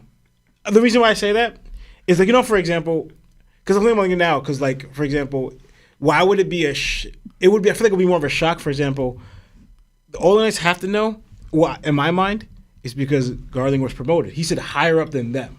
right? There's no one higher than the Gorosei except Imu, right? But he said he got orders to take this position at the Gorosei from higher up, you know? So I'm thinking if he was a holy knight, but it wasn't like, wait, what's going on? There's someone at that throne? So I'm thinking with that mind, if he knows, I'm thinking the others know. And the reason why I say why the others, why I have idea, right? Because you hold the whole thought where it was agreed upon that no one's supposed to sit on that throne, right? I believe that's for the masses. All the kingdoms that are not the 20 or the 19. So like, for example... I don't agree. That's fine. Because the way I interpreted it, when he came through and they were like, yo, who'd you get that... Who said you could be here? And he said, yo, someone higher up. They were shocked. He even knew that there was someone higher up. That's how I interpreted it. Because even when the Gorosei were talking to Cobra and they knew that he wasn't leaving and Imu just appeared out of nowhere, they were shocked as well that he just appeared out of nowhere. I don't think anybody knows except the Gorosei. Well, so like Cobra wouldn't know. I know Cobra wouldn't know. Yeah. But I'm saying that's not the only example. There is a Holy Knight that was introduced, in my opinion, that didn't know. To me, Brooks saying what he said tells me they all know about Imu. Brooks saying what he said and her having this ability tells me they all know. But that's under the impression that they all have this ability. If it is the specialized, only Gunko can do this because of the reasons you're laying out or whatever reason, that changes things. You know what I'm saying? But like Gunko knows who Nika is. You know what I'm saying? Like, like clearly, I don't want to say there's more there, but there might very well be more there. So I listen. You know me. I'm the 1% theory man. So this is higher than 1%. Yeah. It's probably not likely, but it's high. It's definitely higher than 1%. So. But if Saturn was the only person that could summon the Gorosei and they couldn't summon themselves, there is a stationary amount of power given to one person out of the group, and they might have a stronger connection to Imu. But I think it depends. Like the Gorosei are always going to have contact with the Imu itself. That's what they're there for. And then the Holy Knights report to them. You know what I'm saying? So I would think that if there is one Holy Knight that is in touch with Imu, then there's something more than just regular knight status going on there. It can't be just like you're a regular Holy Knight. So it would be Imu trying to make sure they can keep tabs of everything that happens within his realm. Because with the Gorosei, he can interact with them at any time, technically, right? He can hear what they hear, see what they see, feel what they feel, potentially even, when they got the Joy Boy hockey blast, right? Yeah. Or was it Nika? I think it was Joy Boy. Joy Boy, yeah. So if what you're saying is Imu would be actively trying to make sure that they have eyes and ears everywhere, even with the God's Knights, because it can do it with the Gorosei, but they're pretty stationary. They're going to be in Mary Joie 90% of the time, 95% of the time. The Holy Knights travel. They do the work of the Gorosei. You're saying this is why they would want... I mean, it makes sense. It does make sense. It's just... It's a lot. You know what I'm saying? Hold on. If Imu can't leave Marijo, Vegapunk couldn't leave Egghead. They found resources to do something outside of it.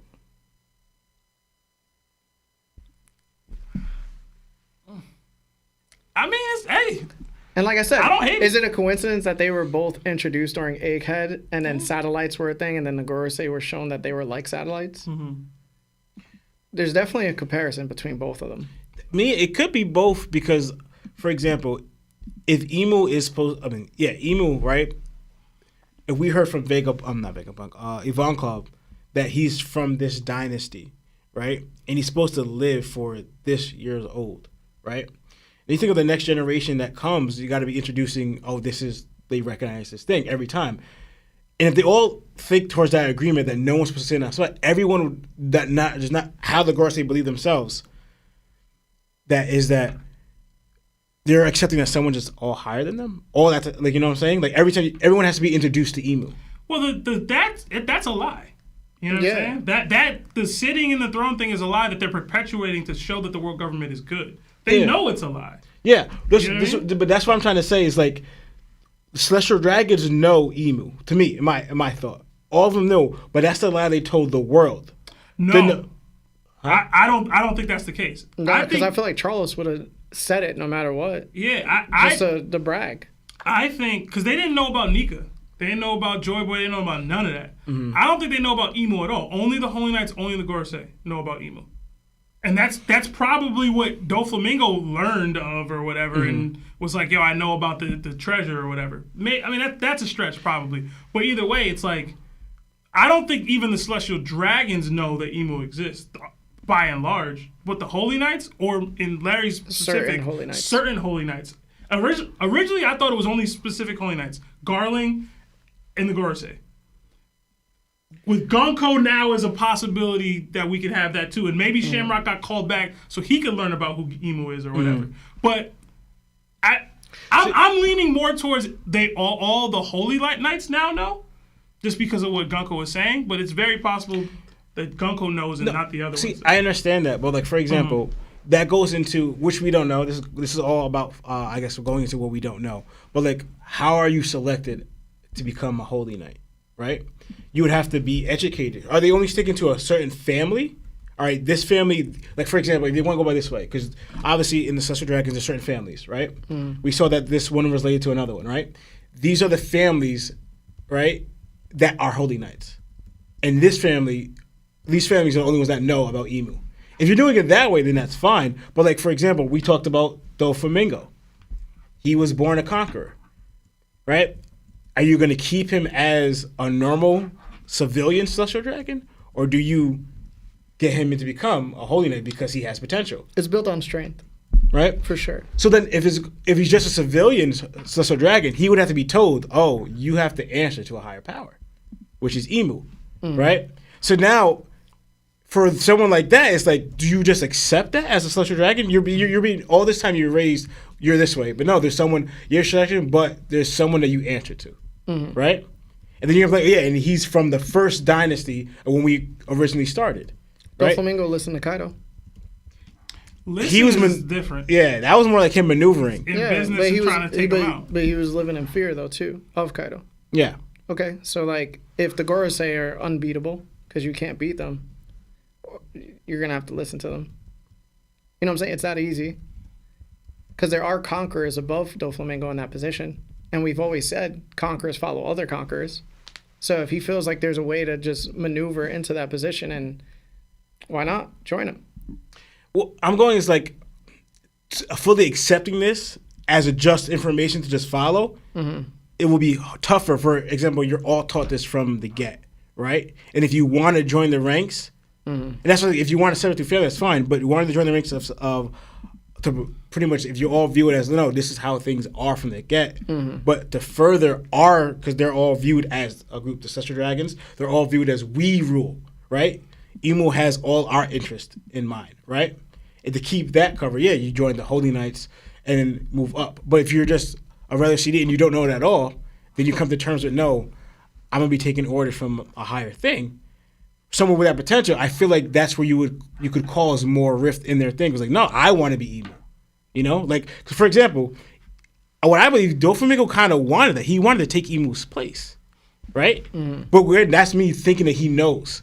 We don't know if he knows. But he just said, because the way he said it, right, is that if he had Law's ability and what he has now, he would have taken a spot, right? We don't know what spot it was. We can assume it was the top, but he was trying to gain something. But that's after he was already kicked out, because he was trying to go back. Once he got kicked out, he was like, now I'm trying to take power. But that's your assumption, that you're saying that all these Celestial Dragons want more than they already have. But in order to get that, they have to be... they have to garner battle prowess. They have to have strength. Why would I have strength when I can have everything at my fingertips no matter what anyway right now? So even if there are people above me, that just means that they have responsibilities that I don't want. Well, like, I have to police other people. I'd rather just have slaves. To me, but to me, Lauren, to my understanding, what Lawrence is saying, he's saying, how do they account for the Doflamingos? The people who randomly are born conquerors. Yeah. That they have to. Okay, those are the people that are going to want more. Those people want the responsibility. That because we know that there's an educational system on Marijoa. They're taught that the D's bring storms, right? They're the devils of the world, right? I'm pretty sure they can also speak about Nika, because then there's probably like history lessons regarding this, right? We've always been shown that royalty has some type of form of education. So for me, it's like, okay, the Celestial Dragons have this regular life that they enjoy. They enjoy it in the totality of it. But if they wish to become God's Knights, then they have to unfortunately take on the responsibility of policing other people. Sometimes you just don't want that responsibility. Sometimes you just want to chill out. And if you don't reach that level, right, you don't get the access to knowing the Gorosei's whereabouts or knowing what Imu is. And I just feel like even if you reach that Holy Knight status, you also have to be selected, right, in order to become the leader of the Holy Knights, which probably knows, right, that Imu exists to some degree because they're probably in contact with the Gorosei themselves. So there is a level where Celestial Dragons probably don't even shoot for it, but if they have people like Doflamingo in the crew, that person's going to that person's going to pursue a higher status. And I think that's where it comes down to for me. Yeah. I mean, odds are, more often than not, those people just become Holy Knights. Yeah. Like, they just become They're Holy going to Knights. get your Doflamingos who have crazy stories or whatever, but, like, odds are your Shamrocks, your Garlings, they'll just become Holy Knights. And it just becomes whatever. But... Like, for example, when we have the hunting competition on God Valley. There's people striving to be at the top. People striving to, like, outdo the others, but then they realize people like For Garling exists, and they're like, yo, we can't compete with this guy, bro. Like, clearly he's meant to be in a higher position than us. We're just here to just shoot babies. You know what I'm saying? Like, that's where it ends for us. So I don't ever picture, like, somebody knowing at that status who Emu might be. Emu's supposed to be in secret. Actually, no, I understand that, but I believe it's secret to, like, the rest of the world because, anyway, you wouldn't know that someone's pulling the string, someone's controlling the world. Instead of just collected for the whole massive. Because right now, you think about the Reverie, is literally the main thing is to keep them in check. But regularly, the Reverie, they don't really have much say. But it's, in a way, a blind for them. It's in a way a facade. Yeah. It's a way to show that, oh no, you guys, your opinion matters, but it doesn't because Emu there. But now, if the whole world knows the Emu, that Reverie, they're trying to talk to Emu. No, he's the one dictating things. You know, instead of we as a collective, the ones who are united with the world, the government, we are dictating things. So do you think that the Gorosei being the Gorosei and having 5 people at the throne, essentially, is easier for the Celestial Dragons to accept, or would it be just one person at the throne? I think the Gorosei. Exactly. Yeah. Because then it's not one person having it all. It's 5 people amongst themselves having it. And then it comes down the line. Because to them, it's just the Gorosei who have to handle all these extra activities. And then the police force of the Holy Knights. And then it's just us. So realistically, their minds is the world government controls the leadership instead of the leadership controlling the world government. But if there's one person up top, I'm going to think to myself, why does that person have all of it? Instead of why do these 5 people have all of it? It's easier to accept 5 people having it than one person. But that goes into why saying the Emu is that he's from the original. Like all of them, anyway, the Celestial Dragons, they're not. The one who's been alive since the foundation. Like for example, the founder. That's not true either, though, because they had their own dynasties. They left their kingdoms. Yeah. Most kingdoms have a king and a queen. Yeah, but they've gotten old and died over time. Those people can't regenerate. They don't have eternal life, to our knowledge. The other Celestial Dragons, they grow old, they die over time or whatever. Even Garling is aging, seemingly, somehow. Yeah. But this will go my, like, the only one that I guess, lack of knowledge, we believe that Emu is from 800 years ago. For what we know is he's probably the only one that is from 800 years ago. And why they couldn't respect it, because he's one of the founders. The reason why we are even in control of the world, the Gorosei, is because of his leadership in a way, or because he was one of the founders that did it. So that's easy to accept. Well, he's from them. Well, we're kind of born into this. He established this, and he's continuing to establish it. Why we're able to the Celestial Dragons to dictate things, do what we want, have slaves, all that stuff is because he's still kind of establishing things, or keeping his rule, right? So I feel like with that in mind, because he's still from 800 years ago, they can more like accept that. Well, yeah, he started he was there during the war, and he's still fighting it or whatever. And we can't beat him. I guess so. Yeah, it comes down to that too. This is all me, like just like me just thinking about it. It could not be just be the few Holy Knights and all the Gorosei now, but I'm thinking.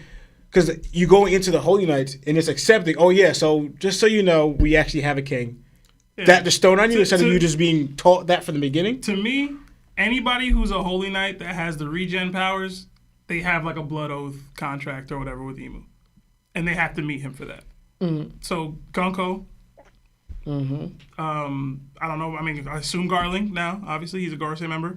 The rest of the Gorosei, we'll see about Shamrock. Maybe that's even a decision he has to make. You know what I'm saying? Like, whether I don't want to sign a blood contract with this. Y'all telling me this is what? Pop, what you talking about? Like, who knows? But to me, anybody who has the regeneration, black cloud flame ability stuff, they signed a blood contract with Emu. Wait, though. In some way. So yeah, if you want to go by like, all right, the one that people are able to use it, but they're all traveling on it.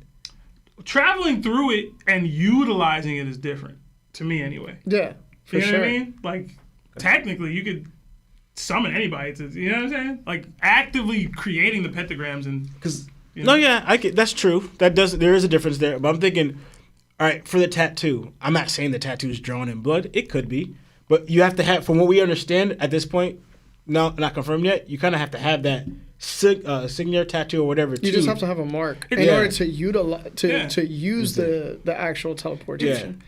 But in order to summon the Abyss pentagram itself, that's a special power. Yeah. That only a few have. It's only also, 2 people. Yeah, it's also possible that they did this to Gunko because they're like, well, we don't want to do it ourselves because it could damage us in some way. You know what I mean? Like, it's possible they're utilizing her in that way too. They're evil people. Yeah. So any negative, like, it's all on the table for me. But your theory, I just can't see like. All right, you tell a people that this one person is in charge forever, and they have to live under those rules. I don't see the hunger of the Celestial Dragons saying that's okay, because that's more like you're oppressing us, in a way. Like, you're saying, well, I can never get that position. I just have to listen to you. Like, I think it's way harder to say that to 5 people who have the authority instead of just this one person. For me, it's hard to accept that. It's hard to accept that these Celestial Dragons would be okay with that. Because they're not okay with anybody else. Yeah. Like, they're not even okay with each other. And that's why they have to be policed. Yeah. But granted, if they are weak, that's cool. They know they can't beat him. They can't beat her, whatever. But at the end of the day, they also know that in order to even get to that person, I have to go through these other many of people. And I just don't see, like, them going, yo, I want to... Like, I just don't think that it would work that way. Like, the society that they live in wouldn't work that way with one leader. Because then they're known leader. Yeah, because they're the king. The Gorosei are not even called kings. They're just called the Elder Stars. Yeah. Yeah. But to me, do you view it as, like, for example, the Celestial Dragons themselves as a kingdom? Because if you look at it, it's basically the same thing. They're civilians who don't want to serve, right? But when you join a military force, you're serving something. You're serving someone. So if I'm calling myself a god, then who's the person above me? They view them. See, that's the thing. They view themselves as all gods. Like, we're all gods. Yeah, but Right. if that person is above me, then what is he? I mean, that's their stupid logic, but yeah. Yeah, that's what I'm saying. So I don't think that Emu, the god amongst gods, is going to be any higher than them. Because to me, even the Holy Knights are not... They're considered gods, but I'm pretty sure the Celestial Dragons think them the same, that they're in the same position. Yeah. It's just that they have authority to do something about it. Yeah. And the Gorosei back them. But see, that's what goes into, for example, they view themselves as... That's why I go back into, like, all right, he's from 800 years ago. Because, they view themselves as God, but he's the one that, in a way, has eternal life. They don't. And How do they know that?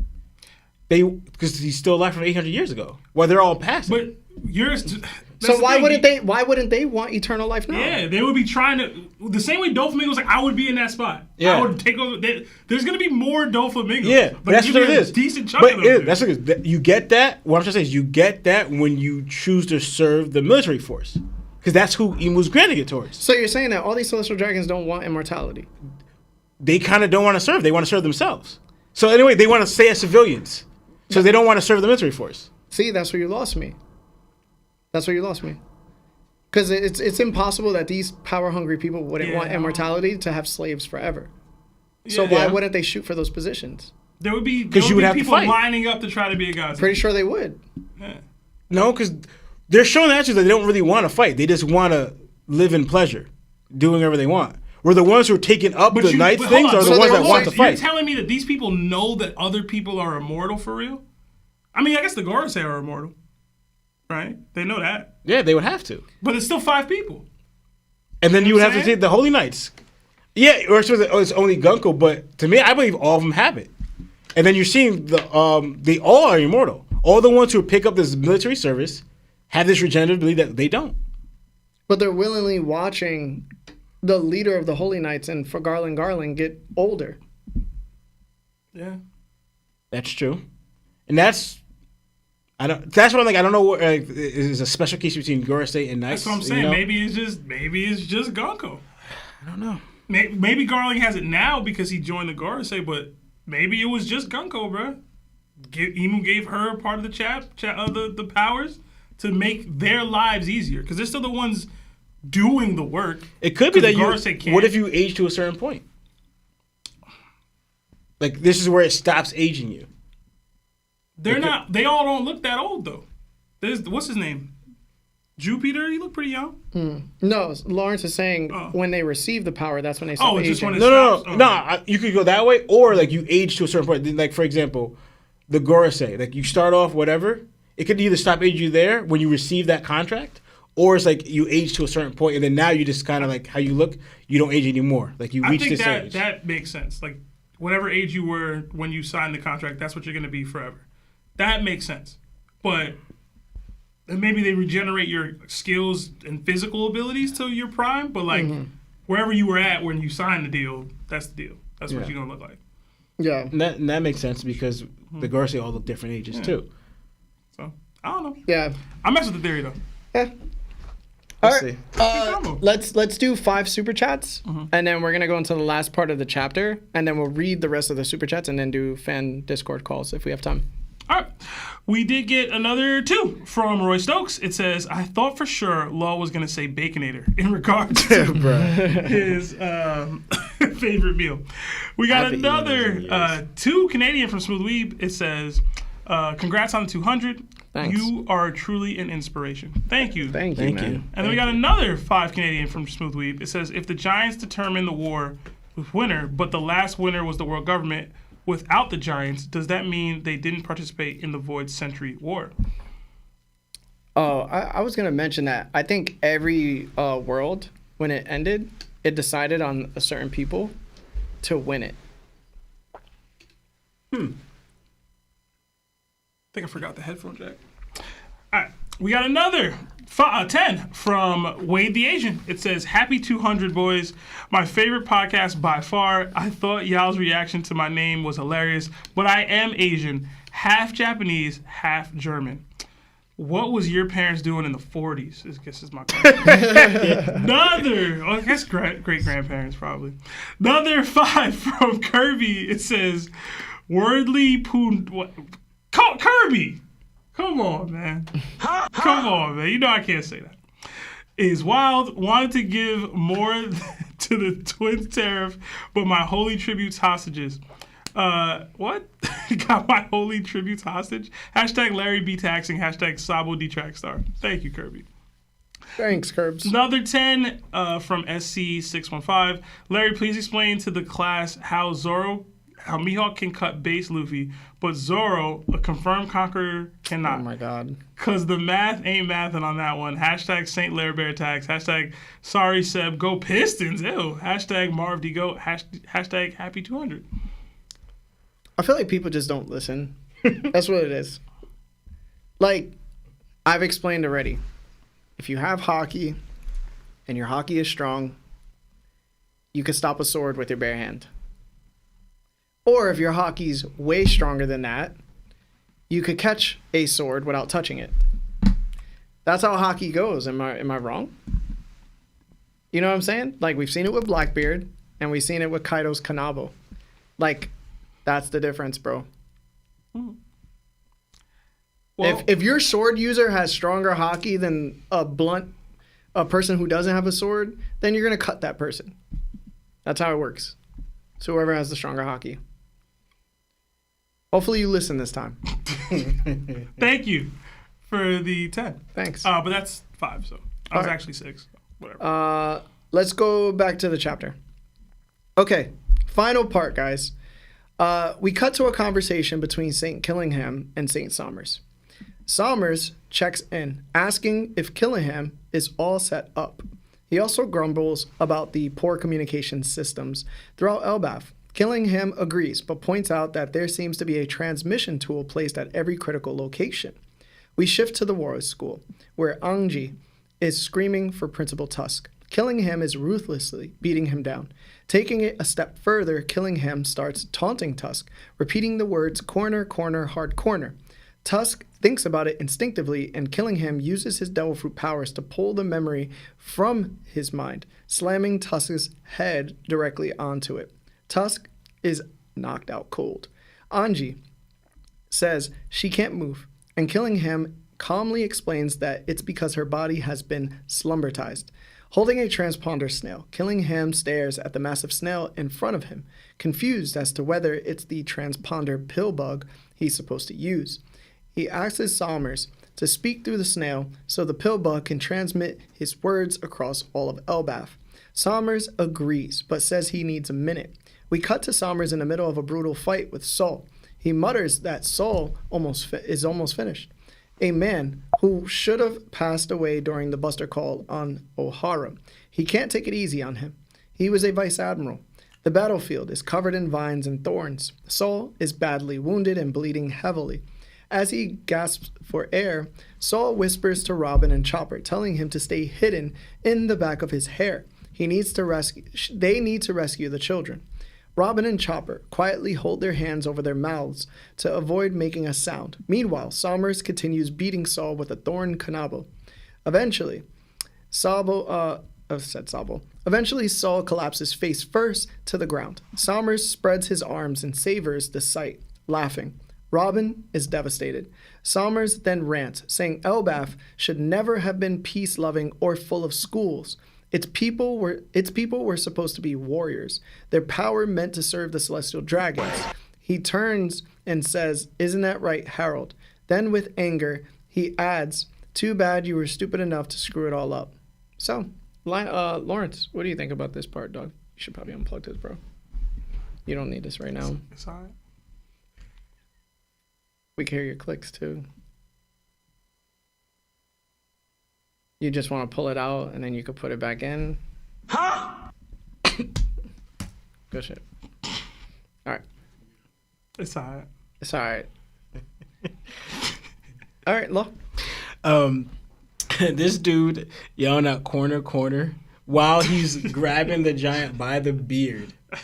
And to think of it, just a slamming at the end of it was crazy to me. Cause also too, so now in his dreams, we already know he could fruition other people's dreams but his own. But apparently he could control like the size of it, just like that, like the size of the dream that comes out. Because when he got the salt, it was like this little thing, the serving size. But now he thought of a corner bigger than the giant to slam his head on, just like that. Like no effort to him to think of the size. Like it has to be. He didn't even say the size. He said, "I just want a corner," but it came out bigger than the giant itself that he was slamming, right? And like I talked before, this I remember before, saying earlier that the giants are nothing at this level. How are they going to shape the war? Unless it's like Loki. Loki's the only one that could kind of maybe seem to do something. But granted, we haven't seen how Loki fares against the top, right? But how the giants are being treated here, this is kind of what I expected, at least at this level, right? So I'm curious to what Oda has in mind or how he's going to do it, because he's never really showed the giants to be that strong. Yeah, they may have great in number because maybe there's a lot of giants, right?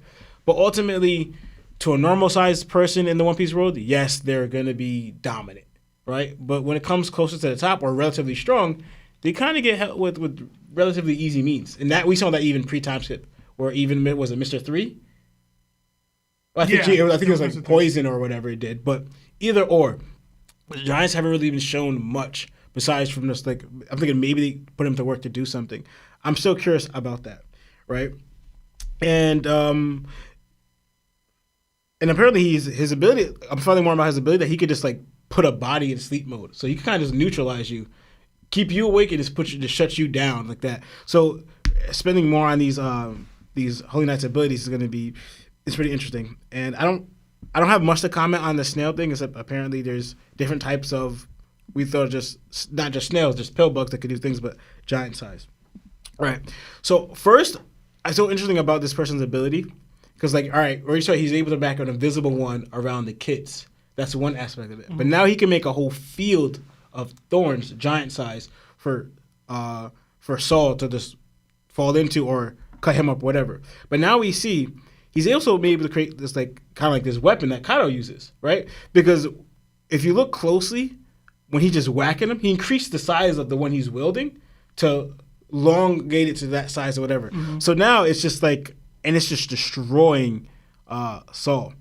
And me and I were talking about this, and he said, if Saul passes from this, it's like he passed a gruesome death, man. Like if he does get to that, right? It's just crazy. Like I understand Saul's telling you to stay inside, but I'm actually surprised that Robin's doing it. Yeah. You know, I was like, Agreed. yeah, I thought Robin, like from what I know of you, there's no way you sit there and just watch this happen. Yeah, maybe for the kids. I'm thinking maybe that's why. But like what I know of Robin, you're not gonna stand and watch and let Saul go through this and like pass from this. You're gonna stand up and try to fight too. You know, so I'm so curious of how this is gonna look. I don't think it's over yet, even though Saul did fall into it. He's seeming done, but we'll see because he fell into this and that could possibly take him out. Like you're even yelling out, but what I know of you, Robin, I don't see you just standing there watching this happen. Like none of the Straw Hats kind of would sit there and watch. They're not in there as a group collectively. They're all ones not to sit there and watch. They're gonna step up and fight. Yeah. And I'm not gonna lie for a second there. I was like, Garp? Like when I saw his image, I was like, why is Garp here? Wait, let me reread this. Maybe I'm missing something. What does Garp have to do with Harald? Because doesn't he look like Garp to you with the goat? Because you know it looks just like the goatee, but you see it's the whole beard. But like at first glance, when I first read this, I was like, why he look like Garp for like a second? So it made me laugh, right? And so I'm so curious because from what we hear of Harald, there's no way he sold all the giant family to the Gorosei. And it's so like we got to hear, I don't know, is it his side or whatever. But like you said, because now this raises questions to me because we clearly got that what's her name was planted, right? What's her name? Dang it, Mother Caramel. Mother Caramel was planted, but then now he's ripping them, saying schools, libraries, you guys are like this peace loving thing is not you guys. You guys are warriors. But if the plant was like your thing, why are you ripping it? But unless it's like when you found out, all right, you planted this, but now you realize, no, we could use their military might as our mercenaries, as our bidding, kill that whole peace loving thing. We're recruiting them. You know, maybe there's a conflict of interest there for that, so to speak. But Harald, now it's like this goes with what maybe I don't know if you said it, Larry. Where like I think this is one of the reasons why Loki may have been crashing out is because he found out what King Harald may have been doing. Yeah, so like right now it could be leading that way. Loki was like, "You're doing what, Dad?" Nah, like you know, like I gotta save Elbaf, and then obviously Loki, like I said before, he's like the Usopp thing where he took the blame for, or they don't believe him because of like Usopp and his past lies. So when pirates really came, they didn't believe Usopp. Loki, you've been terrorizing Elbaf from the gun and telling lies and mischief and all that stuff. So when you actually came to fight for Elbaf, they're like, man, you're not for Elbaf. You've been terrorizing us from the beginning. We don't believe you. But he's like, nah, I've been on your guys' side the entire time. I'm just a jerk. Like, you know what I'm saying? Like, I just like having fun messing with y'all. But yeah, I'm my family, you know? But so it's just like, it's interesting how things playing out. I can't wait to see. So you're saying that King Harald betrayed Elbaf? Go by these words. To me, I'm saying we got to hear the other side. Because to me, the same way with the whole Big Mom and Loki thing and Lola is not adding up to me. I got to hear Loki's side of what happened in that situation. Because we only hear from Big Mom that, oh, Loki was trying to get with Lola and things turned sour. But that's only from you. And I don't think Big Mom has the right state of mind to do this. In this one, they're very like, no, kind of like, you're going to do what we say. Not that Harold was going to listen, but like they wanted Harold to do this.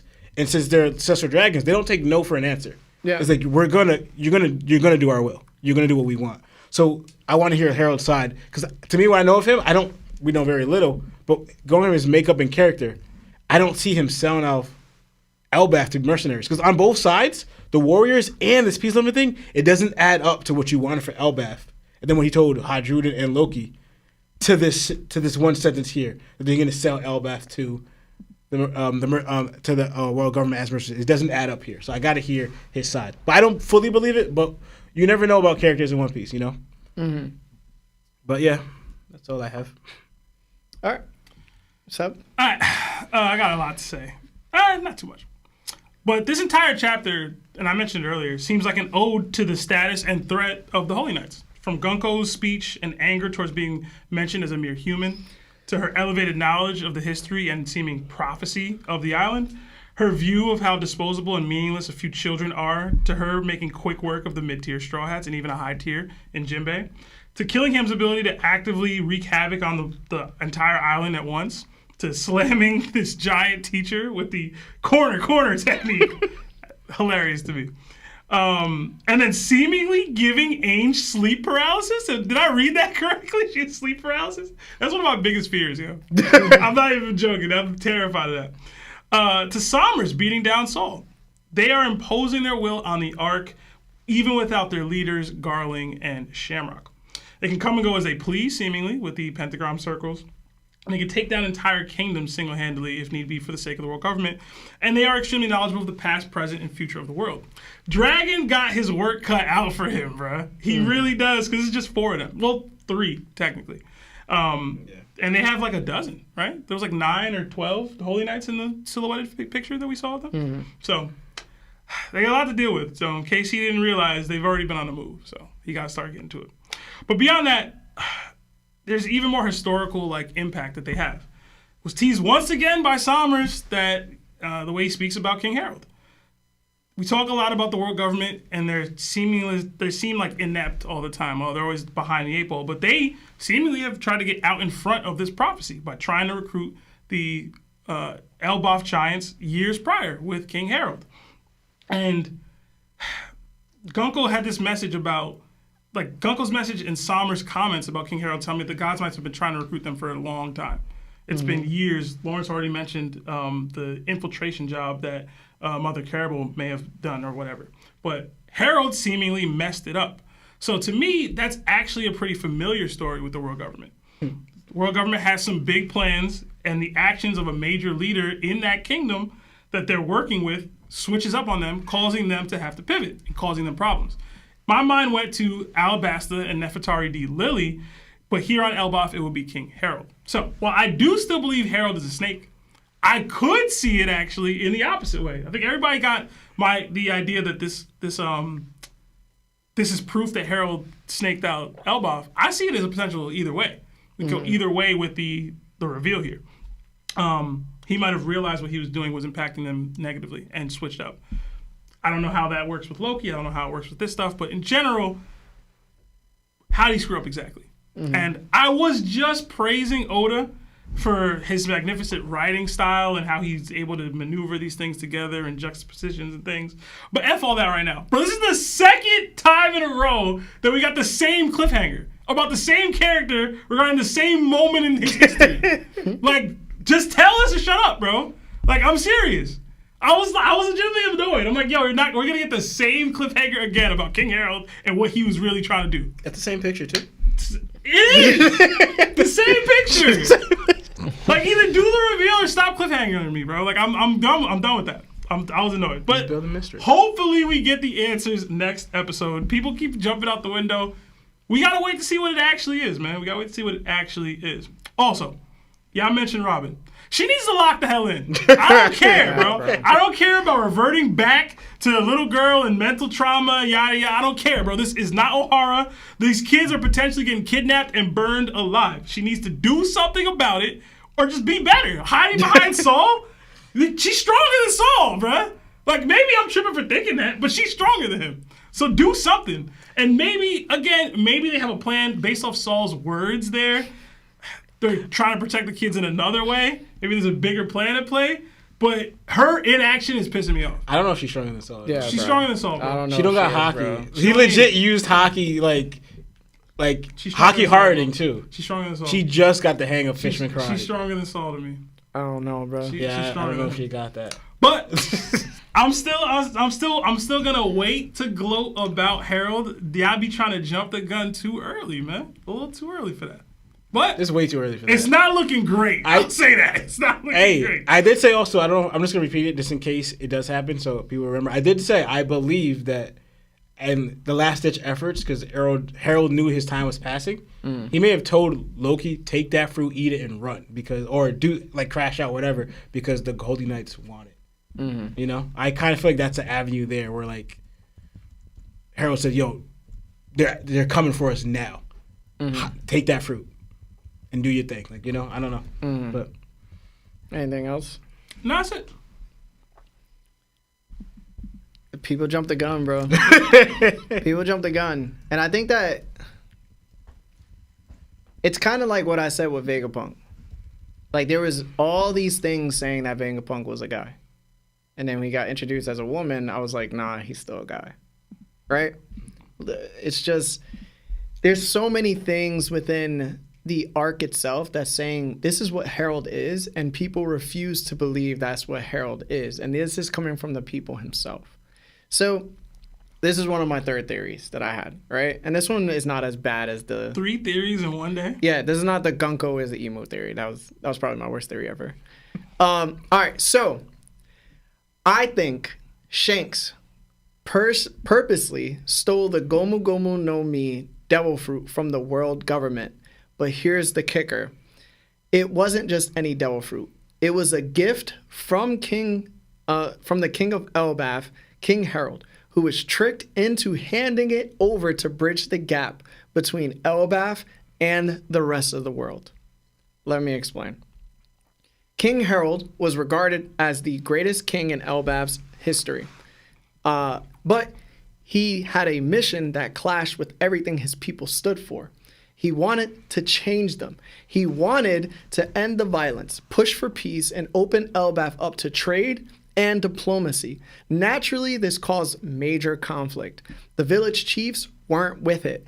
The Elbaf people loved their violent ways, but Harold, he stayed relentless. Slowly but surely, he started to earn their respect. He was changing the culture from within, but Harold carried a heavy burden. Over 63 years ago, he made a prophecy that his own son would be the one to murk him.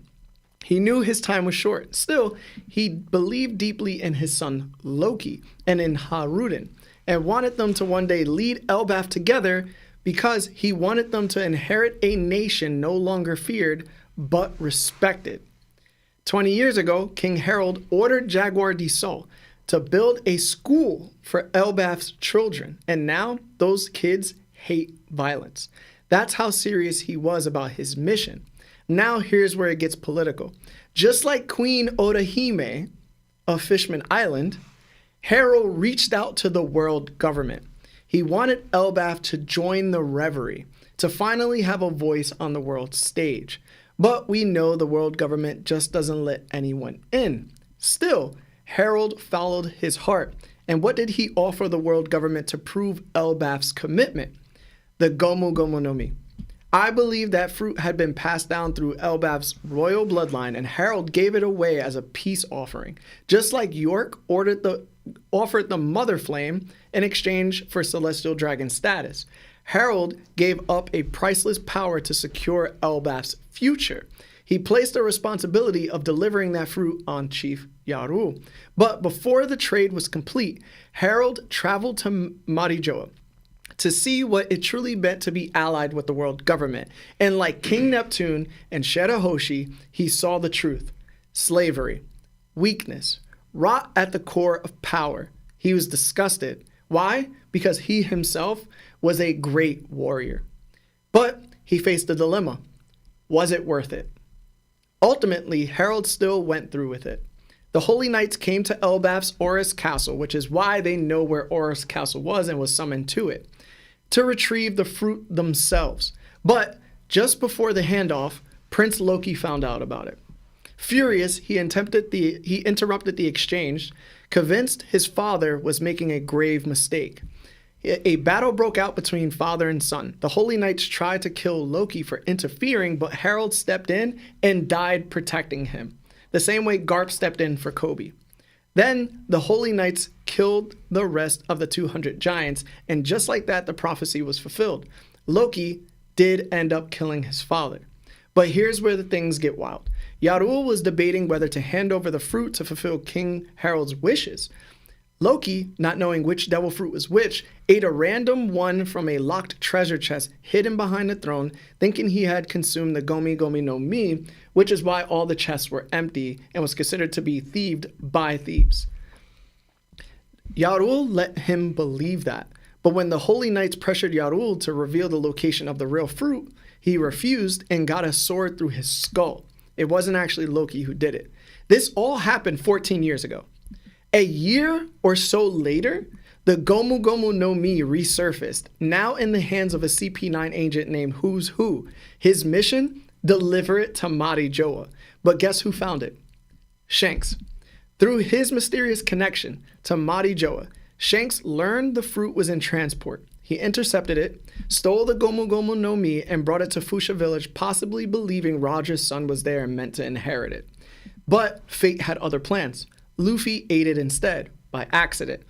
And the irony? Who's Who, the man tasked with guarding the fruit, ended up obsessed with the legend of Nika after being imprisoned and impaled down for losing it. The very fruit he was fascinated by, the fruit he believed could change the world, was taken from him. The one he wanted someone to free him for. So yes, I believe the fruit Who's Who was carrying, the one Luffy has now, was a sacred Elbaf heirloom, handed over by King Harald as a bridge between their warrior nation and the world. And thanks to Loki, Yarul, and Shanks, it never made it to Mari Joa.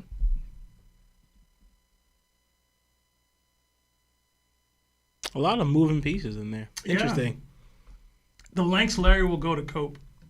But it's not undeniable, though. I feel like it's all very much possible based off the elements that we have in the story and what we know now. My only issue really is Loki seems to think, and the other people also seem to think, that he has the fruit that Harold's always had. Mm-hmm. So, like, if it was supposed to be the Gomu Gomu and he ate the wrong fruit or whatever, why do they still think this? You know what I mean? Mm-hmm. But I guess, that could be explained. Yeah. But I don't know. I kind of like it. Yeah. It's interesting. There's no way that everybody in Elbaf says this is who this person is, and he's been striving to have peace, and then he tells his son, yo, I'm going to pass away, but I love you both, and I want you to make sure that Elbaf prospers with the both of you, not just one. Clearly says that he cares about Elbaf. And I think he's so stupid because, like Odahime, she still chose to go to the reverie knowing that they hated her. And when her daughter and husband went there, Shirahoshi almost became a slave. Odahime almost didn't make it back. He went and did the same, bro. Same thing happened. I'm telling you, he got tricked. And this is why Somers is saying, well, you ruined everything. He ruined everything because he probably realized what D-bags the world government was. Yeah. And this is where it gets even more important.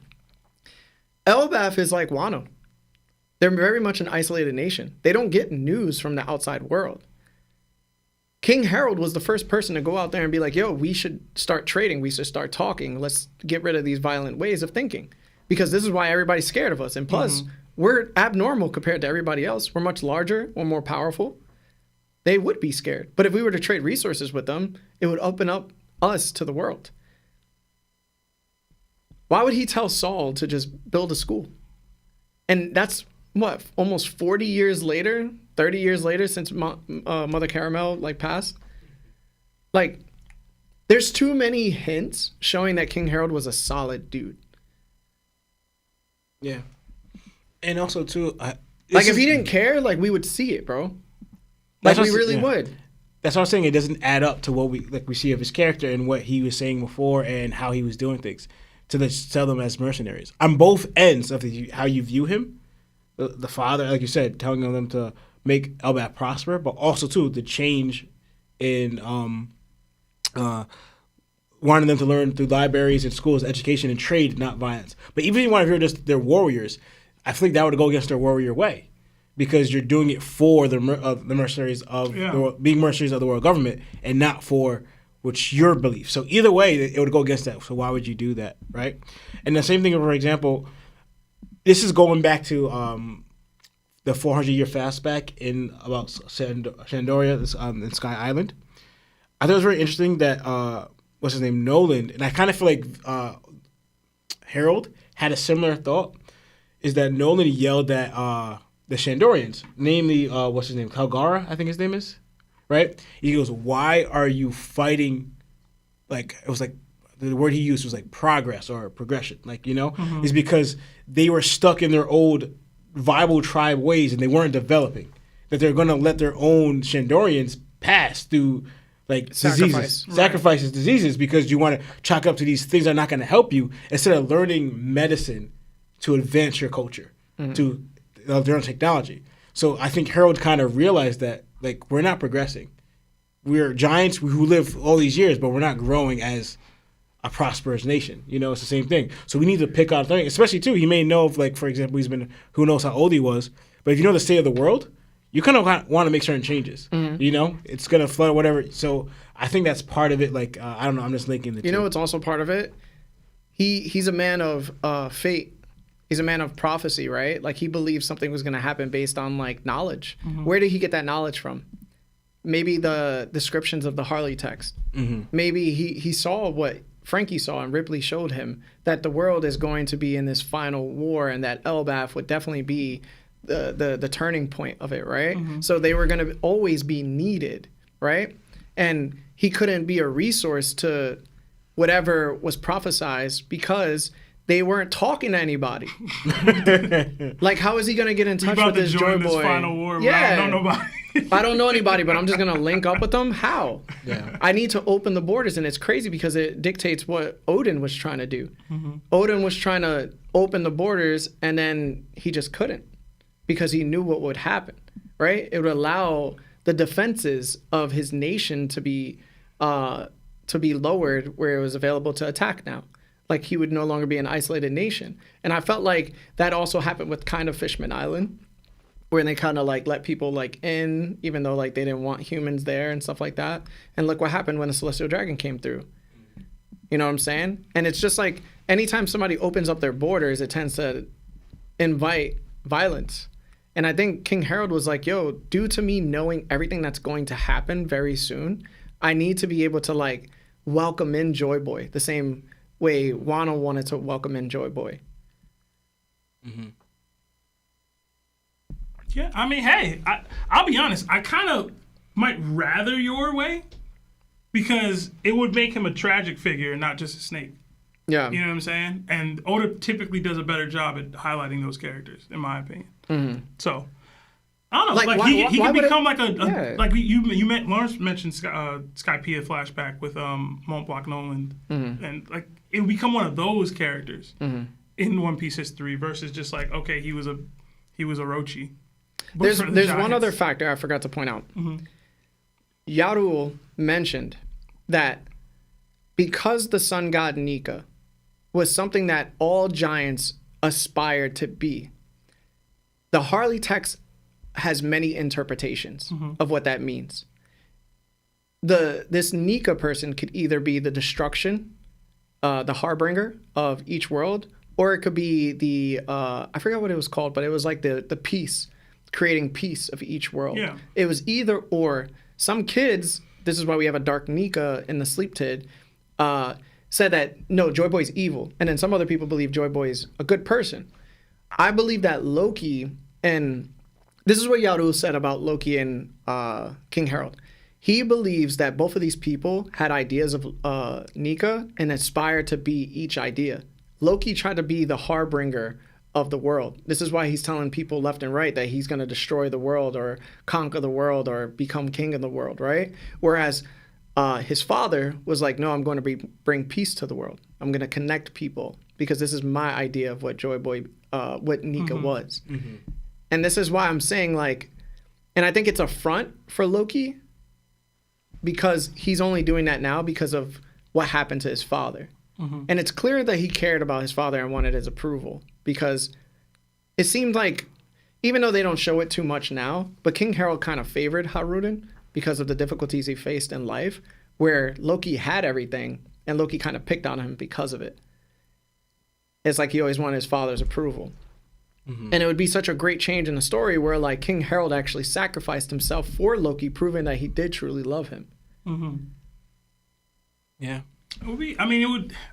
The question really becomes, how did that impact Loki? Because that's really what we try to get when we get these flashbacks, right? How did that decision impact Loki, his decisions, what he's going to decide in the He future. respected Harold though, Yeah. because when Harold was on Elbaf, Loki never acted up. Yeah. They said when he was away. But when King Harold was away, he caused hell across Elbaf.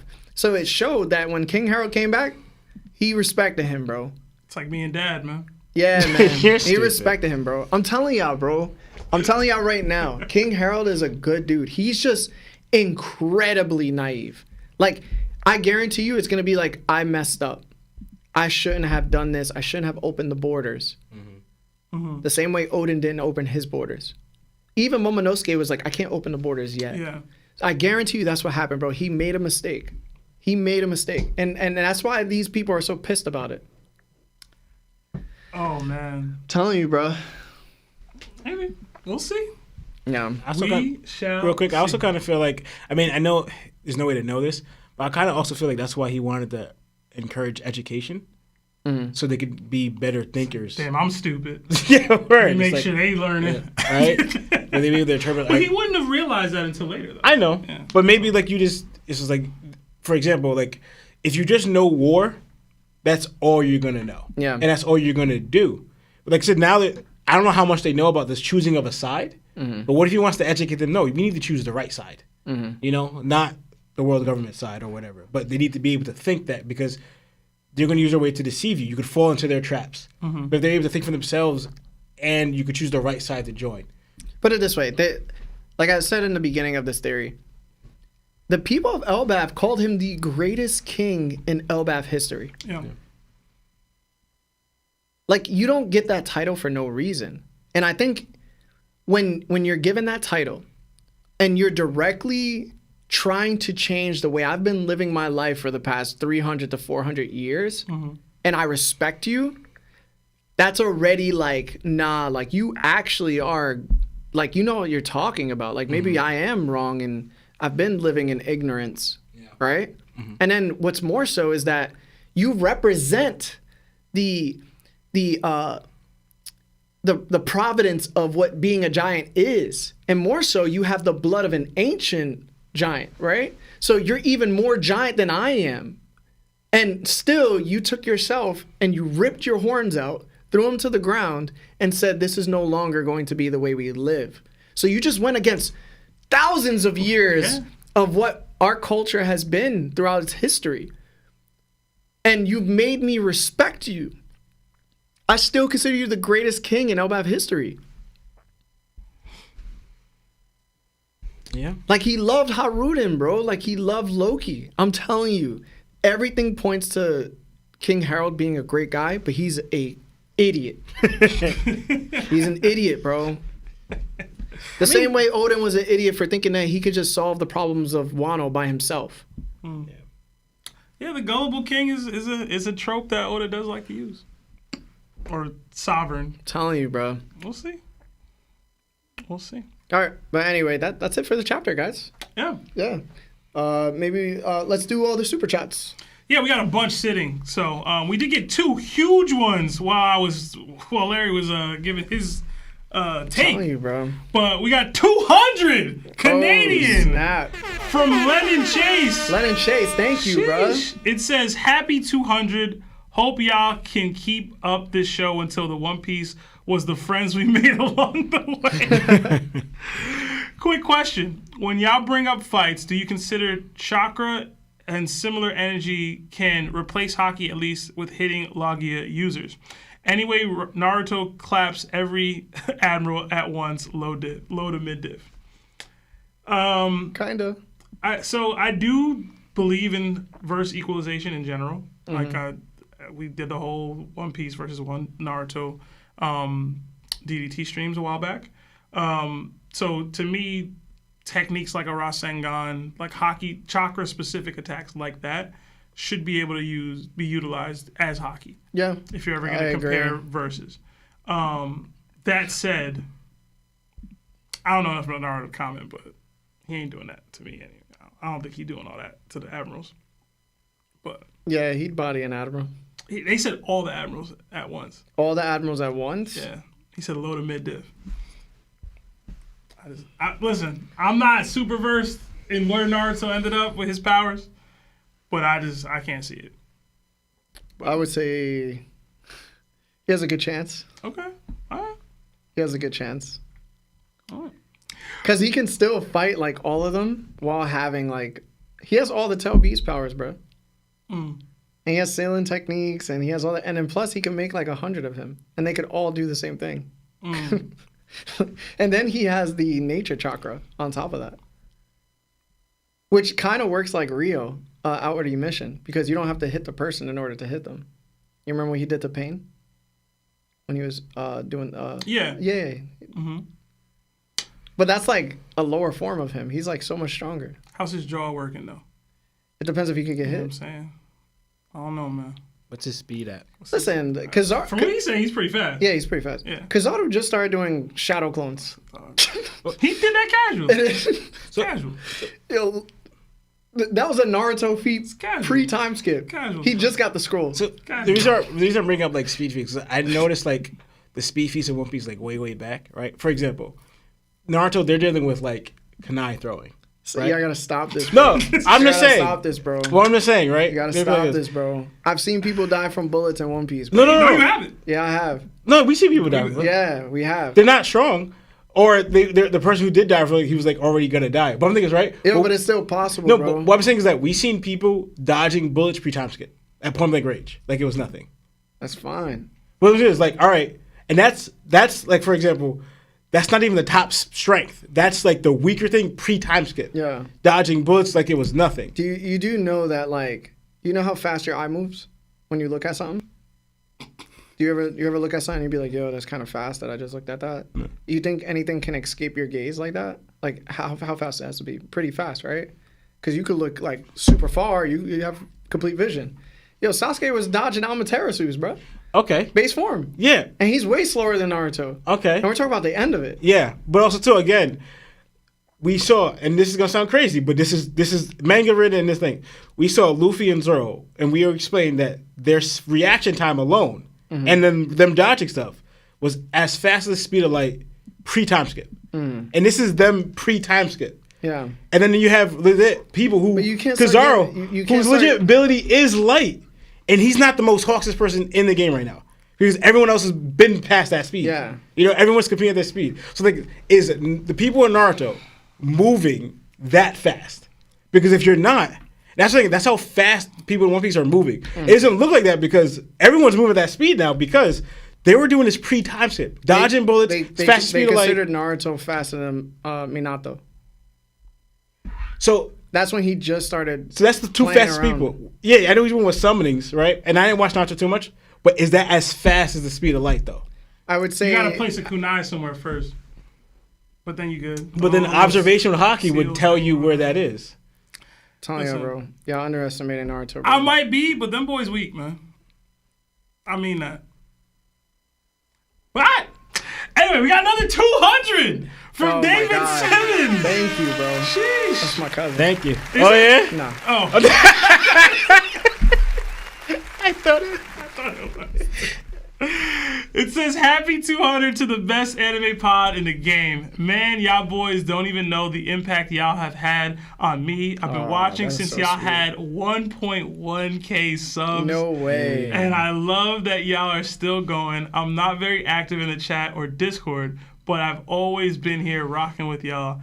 Hashtag Larry has bad taste. Oh my God. You waited 3 years to say that? You waited 3 years? I don't think it's the first time we've heard from David Simons. I remember his Yeah, name. David, Simmons. man. Thank you so much. That is so much to give. I appreciate you, man. that. 1.1. I don't even know what we weren't doing calls then. We weren't doing We nothing. weren't doing nothing then. Yeah, bro. We were in Marv's regular studio. The first one. Yeah, man. I think around that. Something like that. Yeah, man. Thank you so much. You guys are sending so much bread. Thank you. Yeah. We got another 5 from Gabe Jury. It says, congrats on the big 200. Hoping for many more blessings to come your way, guys. Oh, Thank you. Thank you. Another 5 from Pastor C. Do y'all think if Perona mastered her fruit, she could be like Danny Phantom?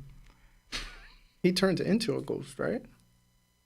It's been a while since I've seen Danny That's his Phantom, power. bro. I'm He's not like a gonna lie. ghost. He has ghost abilities. I don't think she could turn into a ghost. I ain't afraid of no ghost. It's been a while since I've seen Danny Phantom. I can't really comment on the abilities, bro. but maybe. Number 2 from Buddha Boy. It says, "What if Zoro Sensei is a holy knight?" Please no. I'm not trying to see that. This is Zoro Sensei, the guy back at Fuchsia Village. Yeah, I'm good on Wait, that. what was it? Nah. Zoro Sensei. What was his name? Kyoshiro? I don't Kyoshiro? remember. Yeah. What about him? What if he's a holy knight?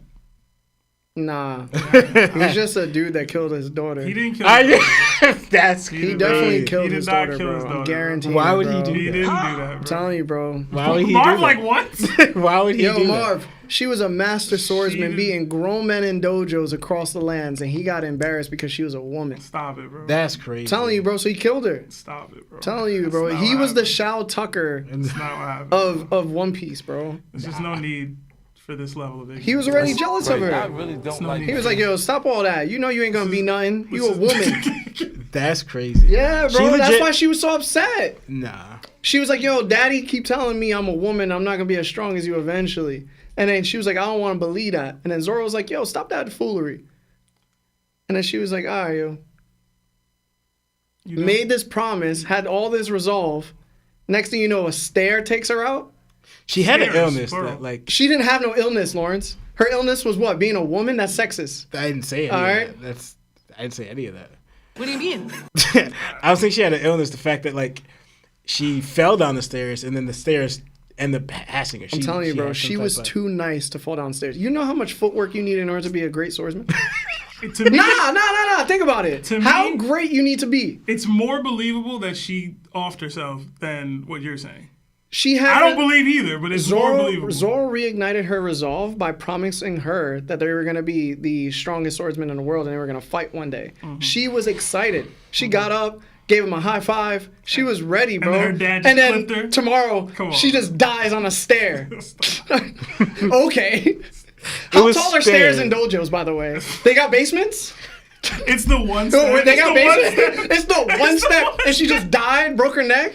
Yeah, all right. Dang it! I was about to say something. I'm telling you, I was about bro. to say something crazy. Telling you, bro. There was a lot of disdain. Just If no. you watch those episodes, yo, that's a weird look her dad be giving her sometimes, bro. And then he ain't even cry at her funeral. He just had her. He ain't say nothing. He ain't say He nothing. said, yeah, you can't sword. Yeah, bro. He didn't say that. First of all, He asked telling you. you, did they even bro, show? like, His, yo, they I'm did telling they show you, his bro. face? They didn't show his face. Yeah, they showed his face. He wasn't crying. He wasn't sad. He wasn't nothing. He was just chilling. He was in the And then- soldier's silence. And then Zoro No, was like, "Yo, can I warrior have her silence. sword and become the world's strongest swordsman?" He was like, "All right." Nah, that's not what happened. That was it. He was. Like, Nah, there he was- had that- hold on, hold on. there was nothing he needed to earn. He had that warrior Yo, silence, bro. Lawrence, He was grieving. You just said, yeah, that's cool. And then guess what? No, he and didn't. guess what? And we know this sword is what? A kitetsu, right? Was it not a kitetsu? No, Wado Ichimonji? Yo, if we're gonna theory craft I'm about telling the you, sword, bro. it's more likely the sword killed her. But That's crazy. you tell me her dad did it? Nah, bro. I'm This not. may sound wild. All that tells me is that Telling she you, wasn't bro. gonna make it because her taking ability was weak.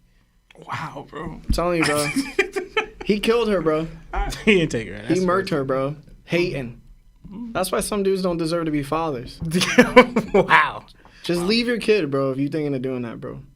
I agree with that. Yeah. I agree with that. We got another 2 months at Nakama Status from Anime NYC Nerd. I always say his name wrong. NYC Anime Nerd. It says, just want to see the bruvs succeed. ...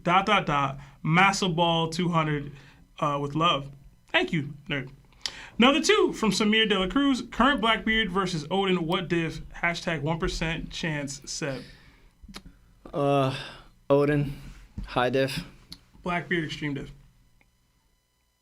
What's the question? I'm sorry. Current Blackbeard versus Odin. Oh, Odin. Odin was fighting Whitebeard, bro. Another, He another had 2 everything. from Alpha D Law. It says, my guys been tapped in for like a year. Happy 200. Thank you. Oh, thank thank you. you. All you guys pulling out of the, closets. Their What? history with us? What? Another what? Another 5 from Samir. It says, mostly a Spotify listener. Love you guys. Haven't Aw. had money to pay taxes to watch the stream, but had to show up today. Hashtag I got a theory for that, Larry. Oh, thank I you. wonder what he's referring to. Yeah, it's so funny because I saw a comment earlier where like they're so confusing, like the other ones, the newcomers. They said, "Can someone please explain the Larry tag?" So, like you're confusing the rest. Telling you, bro. IRS can come after us, bro. There's gonna be big companies coming out like wanting to collab, and they're gonna be like, "Yo, are you taxing people?" I'm be like, "No, this is just a community thing." They're gonna be, "You know what? We don't want to work with you." Number 5 from Michael Blevins. Sanji clears Ben Beckman. # Larry Tax. # Me Too. # Larry ain't say nothing wrong. I didn't say he cleared Ben Beckman. Sanji ain't being Ben Beckman. Yeah, He's not being Ben Beckman. I'm not subscribing to that. Just I think now. he'll be Gabon, but he's not being Ben Beckman. We got another 5 from Sick Gamer. It says, Spotify gang just here to show love for episode 200. Been here since episode 16. Oh my God. And I still go back and listen to those old takes. LOL. # Buggy Gang. Yeah, they're Enjoy bad. that, man. They're probably terrible. They're probably terrible. Probably terrible. It's not a good look. Episode 16 Not a was good crazy. look. I would just say just watch from here on. Because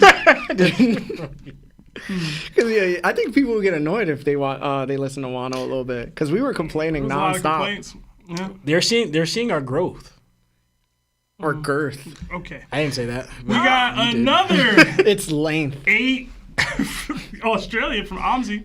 It says, Law ain't taking off his sunglasses because he got them cute anime girl eyes on his head.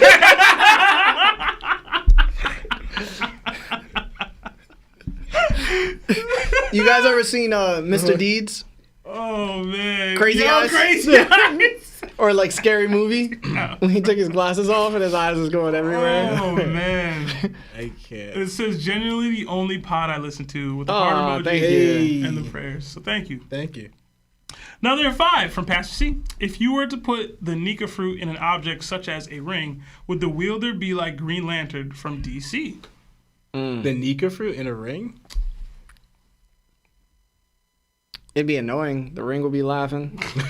You can't stop it. I feel like it'd be like almost like the mask, but with the ring version. Mm-hmm. I don't know how that would work though, but Yeah. It'd have to be in a mask, bro. We got another Nakama join the crew, Kieran Covergy. So enjoy the emojis that come being a Nakama. Another 5 from Jada Rude. Who's who kind of redeemable because of his story? Not so much Jack. He was a demon when we first saw him. Yeah, Jack was crazy. Shout out to Jack, bro. Yo, who's who was racist, bro? Yeah, I was like, yeah, I don't know how redeemable Stupid he is. fishman. He was just like, I mean- yo, that's casual racism now. You know that. Zoro was saying the same stuff when we first saw him, bro. Yeah. but that was like the Horty though, no? No, I'm talking Arlong Park era of Zoro. But that was, I mean, That was different. No one. what they were doing to Nami in that village, Hey, man. they were stupid. I don't even know if Zoro had that context at the time. I'm gonna be honest. I He don't was think like, he did. oh, coarse hair, dark I skin. don't think he did. Okay. Another Those 5. big lipped fishmen. How dare they? Another 5. Treating a white woman like that. Oh man. All right. Okay. They was like, you know, Zoro, you're kind of dark for a light skin. He was like, nah, that's gonna change, and it did. He did get lighter. Listen, man, he saw Robin on a ship too, man. Automatically was about to start cutting her, bro. And then she got lighter. Now he cared. Yeah, now He he's didn't like saving her. Nami either though. He didn't trust. That's I because she mean, was thieving. Yeah, she was thieving, jiving, participating. Another 5 from Kirby. Without the plot no me. Gunko is a pack after that Usopp shot. # stocks are rising. # buy the dip. No, they still down, bro. Nah, Usopp stocks are up. They Another went up by 5. like 2 points out of like a million. nah. Another 5 from Samir. Congrats on 200. Keep up thank the you. greatness. Love listening to y'all yap on my way to work at 3 a.m. on Tuesday, even when y'all have bad takes. # Oh, gonna thanks. put him Appreciate to you. work, Law. That's crazy. Yeah, that was wild, bro. Another 5 from Jorge That's so Ordono. Or Adorno. It says, yo, love the streams. Congrats on 200. Thank you. Question, how do you think Brooke knew about the Holy Knights that they were above the CDs? Damn, we answered that. Larry Tax. We must be far back. Yeah, we got to be far back. We did speak on that a little Yeah, earlier. we did. Sorry it took us so long. Yeah. Another 5 Canadian from Smooth Weeb, part 1 of 2. So, what if Clover inspired Roger to turn the world upside down when he was a pirate? Not him directly, but through his stories about Joy Boy. This way, nobody gave Roger his hat. He just heard stories about it and got it for himself. Since another heavy hitter giving him the hat would be weird now. I agree with that last part. Yeah. But he seemingly had the hat pretty early. Yeah, he had, Like, he had the hat. If he's 15 in that picture when he met Rayleigh, then he's had the hat So he would have to have known Clover beforehand. well before that. When was Clover a pirate? How long ago? Right? It's a while back. Dr. Clover. Yeah. The thing is, Clover wasn't even originally really like a pirate. He was like No, his brother got clipped No, he was an adventurer. and he became an adventurer. Yeah. I mean, you're sailing the seas and a pirate with some hoes. You're gonna be a pirate, bro. Because like Nolan wasn't considered a pirate. He was more like He was a botanist. yeah. But and plus he worked for his government. Yeah, that's true. his kingdom. Well, Larry looks that up. We got another 2 from Fremos. It says, do you think Kong ever squabbled up with Rocks? Kong being the former fleet admiral before Sengoku. I would hope so. That would be cool. That would be pretty cool. So he's 85 when he Clover? passed away, yeah. And then 26 years ago, that's when he said he was on O'Hara and he was like studying stuff. Possible. He could have been like 40. Maybe even like a good. When they spoke, was it like did he reference to him like, hey man, it's like old man or something? Like, how did he speak to Clover? Who? Roger, because Roger met Clover, right? Or am I tripping? Yeah. I don't remember that happening. When did they show that? Maybe I'm tripping. Maybe we theorized it one time. Yeah, you tripping, bro. Oh, I'm thinking of Tom. Yeah. Yeah, I'm thinking of Tom. I don't know. Tommy boy. Yeah. He was a fat man in a little coat. Yeah, he really was, bro. Fat man in a little coat. Richard. All right, another 7 from Garbage D Fishman. Someone stole yogurt from my fridge. You know anything about it, Law? Hashtag business partner tax. Hashtag Larry even taxing Spotify gang. Hashtag Seb gets low diff by cats. Bro, I was around cats yesterday, and it was bad. Allergy was already kicking my ass. And I had a cat at this first spot I was at, and a cat at the next spot I was at. I fell asleep on the couch. I was done, bro. It was terrible. Absolutely terrible. Woke up, just snot, just tears everywhere. It was bad. Yeah, Chan is funny as heck. Another 10 months at Yako status, our highest tier of membership. From Awareness, it says, episode 200, let's go. Appreciate y'all and the space you've created for the community. Thought y'all would love that I just got a puppy and named him Sanji. Hashtag left wing of the Pirate King. Hashtag Larry Tax. I hope you get him spayed, bro. Because Spade. that's the one where they fixed him. Oh, what's the guy one? Fixed, yeah. I don't care, You're gonna Marv. get us canceled, bro. I don't care, bro. My point is, if his name is Sanji, he's gonna be mad horny, bro. Anyway. Oh, it was a joke. Was it That's worth what it? No. Was it No, worth it it? wasn't worth it. Was it worth it? It wasn't worth it. Maybe not. Nah. We got another 5 from Girthy. It says, people ask how Gabon gets down with Ripley, but I think the answer is obvious. He's using Zoro's one gorilla technique. Any thoughts, theories of your own? I think he just dives in head first. I'm not doing it. I'm not doing it, bro. No, we had a legit theory before that if you eat the giant's food for long enough, you could gigantify yourself for a short period of time or whatever. That was true.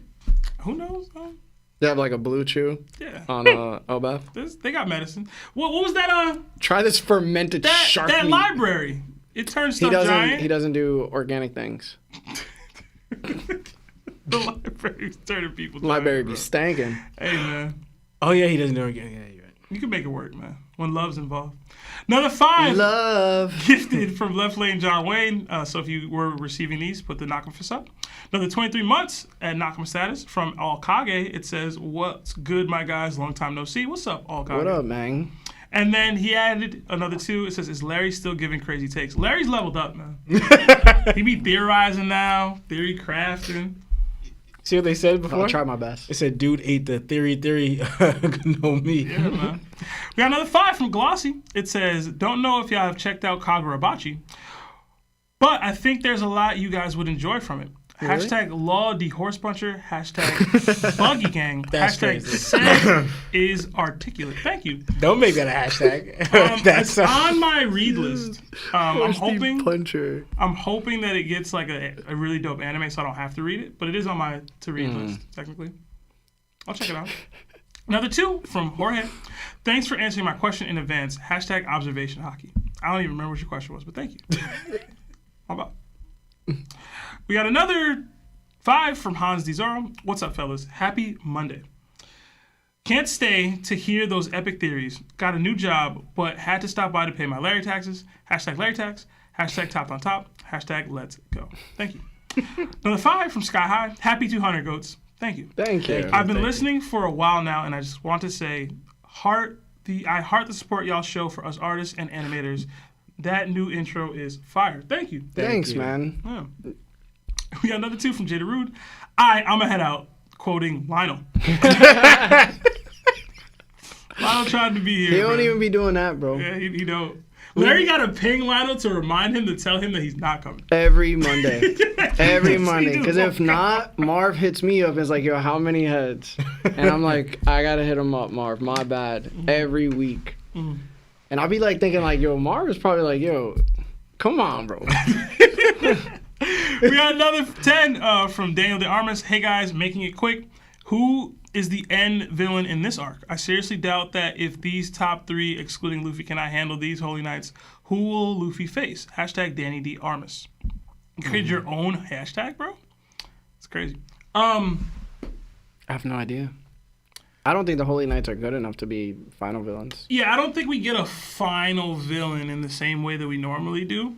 I think they figure out what happens with the Holy Knights, and then it's a Shanks show. Like it's a showdown with Shanks. But he's not a villain in that same light. So he'll be the end boss or whatever for Luffy to fight. But I don't think he's a villain. I think we'll get an ancient weapon as of the Oh, you thing. know me. I'm all about Blackbeard crashing the party with Pluton and wiping everybody off No, the I'm face talking of the about map, Uranus. Uranus. Oh, okay. I think Uranus is going to come through. Is it interesting enough to have like, it may not have to be like beef where he's the villain, but a battle between Luffy and Loki? I feel like if we get that, then that's just cool. But I don't think they're going to fight now. They out here eating together. Yeah, like Luffy's feeding him food and stuff like that. I don't know, bro. And even if they did fight, are we gonna count it? Because Loki's like still hurt. Yeah, true. Yeah. Yeah. We got another 5 months of Nakama status from Joey Galagos. It says, Watcher for a year plus, still don't know what a DDT is. You wouldn't understand. Yeah, DDT coming back in a big way. We and Larry discussing some major stuff recently. Yeah. But my bad, y'all. Another 5 from Brooke the Celestial Dragon. How would y'all feel that Rox had to deal with Emu that if he killed Joy Boy / Beak, he would make Rox the next king of the world? No. No, I would hate it. No, I That's think bad. that's Nah. a landslide. Even if Lionel was here, he would say no too. I don't want that. Yeah. Another Don't 5. disrespect the goat, bro. Another 5 Canadian from Smooth Weed. Gunko took Usopp's attack but reversed Nami's attack. Could it be that thunder is effective versus regeneration and or electricity cuts off Emu's connection? That's true. I don't think so. She ain't shoot the thing back at him. I don't think that that's the case, but it's possible. I think Oda just you have to showcase the abilities in different ways. The reversal is just something that she can do, and you have to have her get hit to show the tanking. So I don't think it's deeper than that personally, but I could be wrong. Another 2 from Girthy Poppy. Which Straw Hat's mom is the baddest? Hashtag Girthy Thighs saves lives. The baddest? I'm trying to remember the moms. I mean, we don't know many of them. We don't Nico know. Olvia was pretty fire. That's the only one we know. Nah. And then Bellamere. And Sanji's mom, sort of. Sanji mom's alright. And Usopp's mom. Usopp's mom is a big no for me. I'm not into noses like that. Yeah, I'll probably say Nico Olvia. Yeah, it's going to be Ovia. Yeah. She was a body. Trying to think, who else is there? She was a thotty bobby. Chopper's mom's like Correja, right? Like, nah, bro, we good. Yeah, but or the actual Or the deer. All right. If you're out here wilding. Another 2 from Girth. It says, you can speculate / pick adopted moms, Nami or Chopper. Yeah, I mean, Belmare not being Nico Olvia to me. So in regards of looks, yeah. she gotta grow out that hair. Her hair game is up, bro. I She got hate the her fucking- hairstyle, bro. She looks like got a fall. the fallout. Yeah, like, she got punk the chick, fallout yeah. like That stock haircut. That could work. It didn't work for her. I'll say that. She was a good mom. Yeah. You know? I don't like smoking. Yeah, she was smoking like that too, though. But Olvia, she don't stay at home. You know what I'm saying? I don't stay at home either. You know what I'm saying? But she No could problem. read. Not many people There read. ain't no problem. Yeah, not a lot of people could read. Not a lot of people can read. In One Piece? I think a decent amount of the people can read. I think they just look at pictures. There's a difference. Hold on. There's a difference between I can read pony lips and I can read. Luffy can read. I don't need my girl to have a mission. Like, You know what reading? I'm saying? Can Luffy read? No, he can read. He messed up his bounty. He can read. He's just not good at it. Okay. Being illiterate I'm gonna be real with you. I'll be with Sora. Sanji's mom. over Nico Olvia? Yeah. Good mom. Willing to sacrifice for her kids. She's willing to be with deadbeats. You know what I'm saying? Just in case like I turn into a deadbeat, I have the option to be one. You know what I'm saying? Like if I don't want to be in the kids' lives, have at it, bro. I feel like there's a mom we're forgetting, but Bro, what are you talking about, man? Who's? Word. Whose mom? That was wild. Right? And definitely not going after Usopp's mom. She don't discipline her children at all. I we're need not discipline, starting this, bro. We're not I doing need this, discipline, bro. We're not doing this. She wasn't sick for 6 years, bro. She had to be could've sick been. for like a couple months. I feel like Roger was sick for a good minute, so she could have been sick. That's Roger, though. She's just a basic chick that just lives in this village. I have no words for you, bro. I'm telling you, bro. Another 5 from Kirby. Hot take. Robin could have stopped the kids by grabbing their feet. Also, all the Straw Hats should be hooping harder. Hashtag Elbaf stocks. Hashtag Yeah, they look Monster terrible, bro. points clears. Yeah, bro. They just stopped doing what they should be doing. Yeah, they terrible, bro. Another 10 from that ain't. I saw that Jinbei thing up. Yo, bro. Yeah, I didn't say it earlier, but I hated this chapter, bro. I did, bro. I did, bro. And you know what's funny? Yeah, everybody's like, yo, Jinbei could have taken... Because I said that. I was like, Jinbei could have taken it. But I was like, I didn't expect her to regenerate like a Gorosei. Like, if she doing that, then we need Conqueror's hockey users. And Jinbei don't got that, so obviously that rules him out. Yeah. But I was like, he just looked bad, too, though. It wasn't great. He out here getting Brook comparisons. Yeah, bro. Not great. We got another 10 from that ain't A. It says, "A, there you are, Law. What's winning in a fight, a horse or a bear?" No, he has to answer that. Okay. A bear. Okay. Larry said you're winning. Also, sorry the posters are taking a while. They have a DDT deadline. Hashtag Law for CD. Hashtag Law running things. Oh, man. I'm definitely no slush. All right, we got another 2 from Tsukishima Hanma. I think it's supposed to be Hana Tsukishima, but okay. Who all from worst manga would have Conqueror's hockey? Hana would. See, these Thalia $2 would. chats be going crazy, bro. Oh, man. Guraiko, Tesho, Shugo, Amachi. You gonna say no to Amachi? You gonna say that?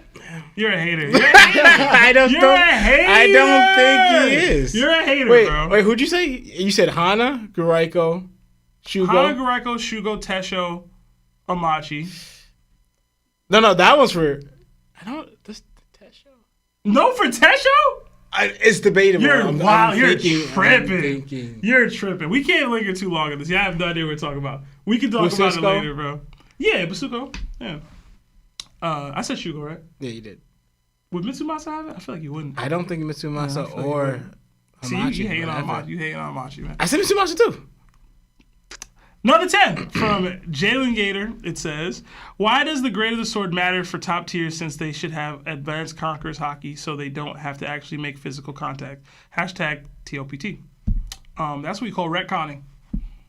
Technically. Oda walk himself into a little loophole there. Well, yeah, but I think it just goes to the quality of the blade. You know, when you're at a certain level, you kind of want to use finer material. Like chefs, you know, they don't want to use the chef knives and everything. They don't want to use the weaker, crappy quality. They want to use the best because they're the best.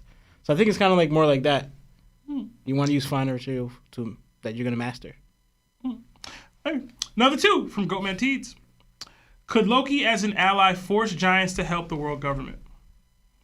I mean, he Technically, I guess. I don't know. That was part of my theory before too. That's the reason why they wanted to recruit him as a Holy Knight, because they didn't feel like battling with Yeah. Elbaf. They wanted to just literally follow what they did with King Harold. Yeah. Or we're trying to do. Yeah, and then Loki was like, "Yo, y'all don't remember what y'all did? You killed my father! And you just killed my boys in front of me, like the animals Yeah. that he's been cool with." Another 5 from Girthy. Would you rather have legs the same size / girth of your arms or arms the size girth of your legs? Would there be any difference for you, Lo? Hashtag tree trunking. Hashtag skeet dumping. What's wrong with y'all, bro? That's crazy. Oh, man. Yeah, I got an answer for the man? You definitely don't want your arms the size of your legs. That's worse than chicken legs. You know what I'm saying? Yeah. Another 22 months at Dago status from JD McFly, episode 200. Congrats on the milestone episode, boys. Thank you. Another 5 from Lucky Roo. No earbud policy at work, so I hit him with a beanie because I need the pod to get through work. Love y'all boys, man. Hashtag Seb looked like he searches for clues. They were flaming me for my fit today, yo. It was too funny. Another 5 Canadian from Smoothie, Law Spittin'. That's exactly why I believe all God's Knights are honorary celestial dragons and none are the descendants of the 19 Kingdoms. They would not accept orders. Maybe. Another 5 from NYC Anime Nerd. Well, what if Emu can divvy up his Devil powers like Gunko? You get the arrows and regen, etc. When they are being used, he can't use them. It's a possibility. I feel like it's a possibility. Another 5 from Lord Derbian. Worst part about One Piece for me is the lack of hockey training for the Straw Hats this late in the game. NPC fodder have hockey, but not half of a Yonko crew. Yeah, I agree. They need to learn as fast as possible. Another, to me, I actually like it personally. I don't want to give a major pushback, but I don't like that. If it became that everybody's just utilizing hockey, that becomes their fighting style, and that becomes the same. What's good about One Piece is that everybody on the crew has a distinctly unique way of fighting. If everybody's just utilizing hockey, now it's like, okay, now it's just hockey attacks. I wouldn't like that personally. That's what it is, though. Nah, it's not. That's what it is. No, it's not. It's been proven that's what it is. It's not what it is. Bro, if two people have weapons and they're not touching.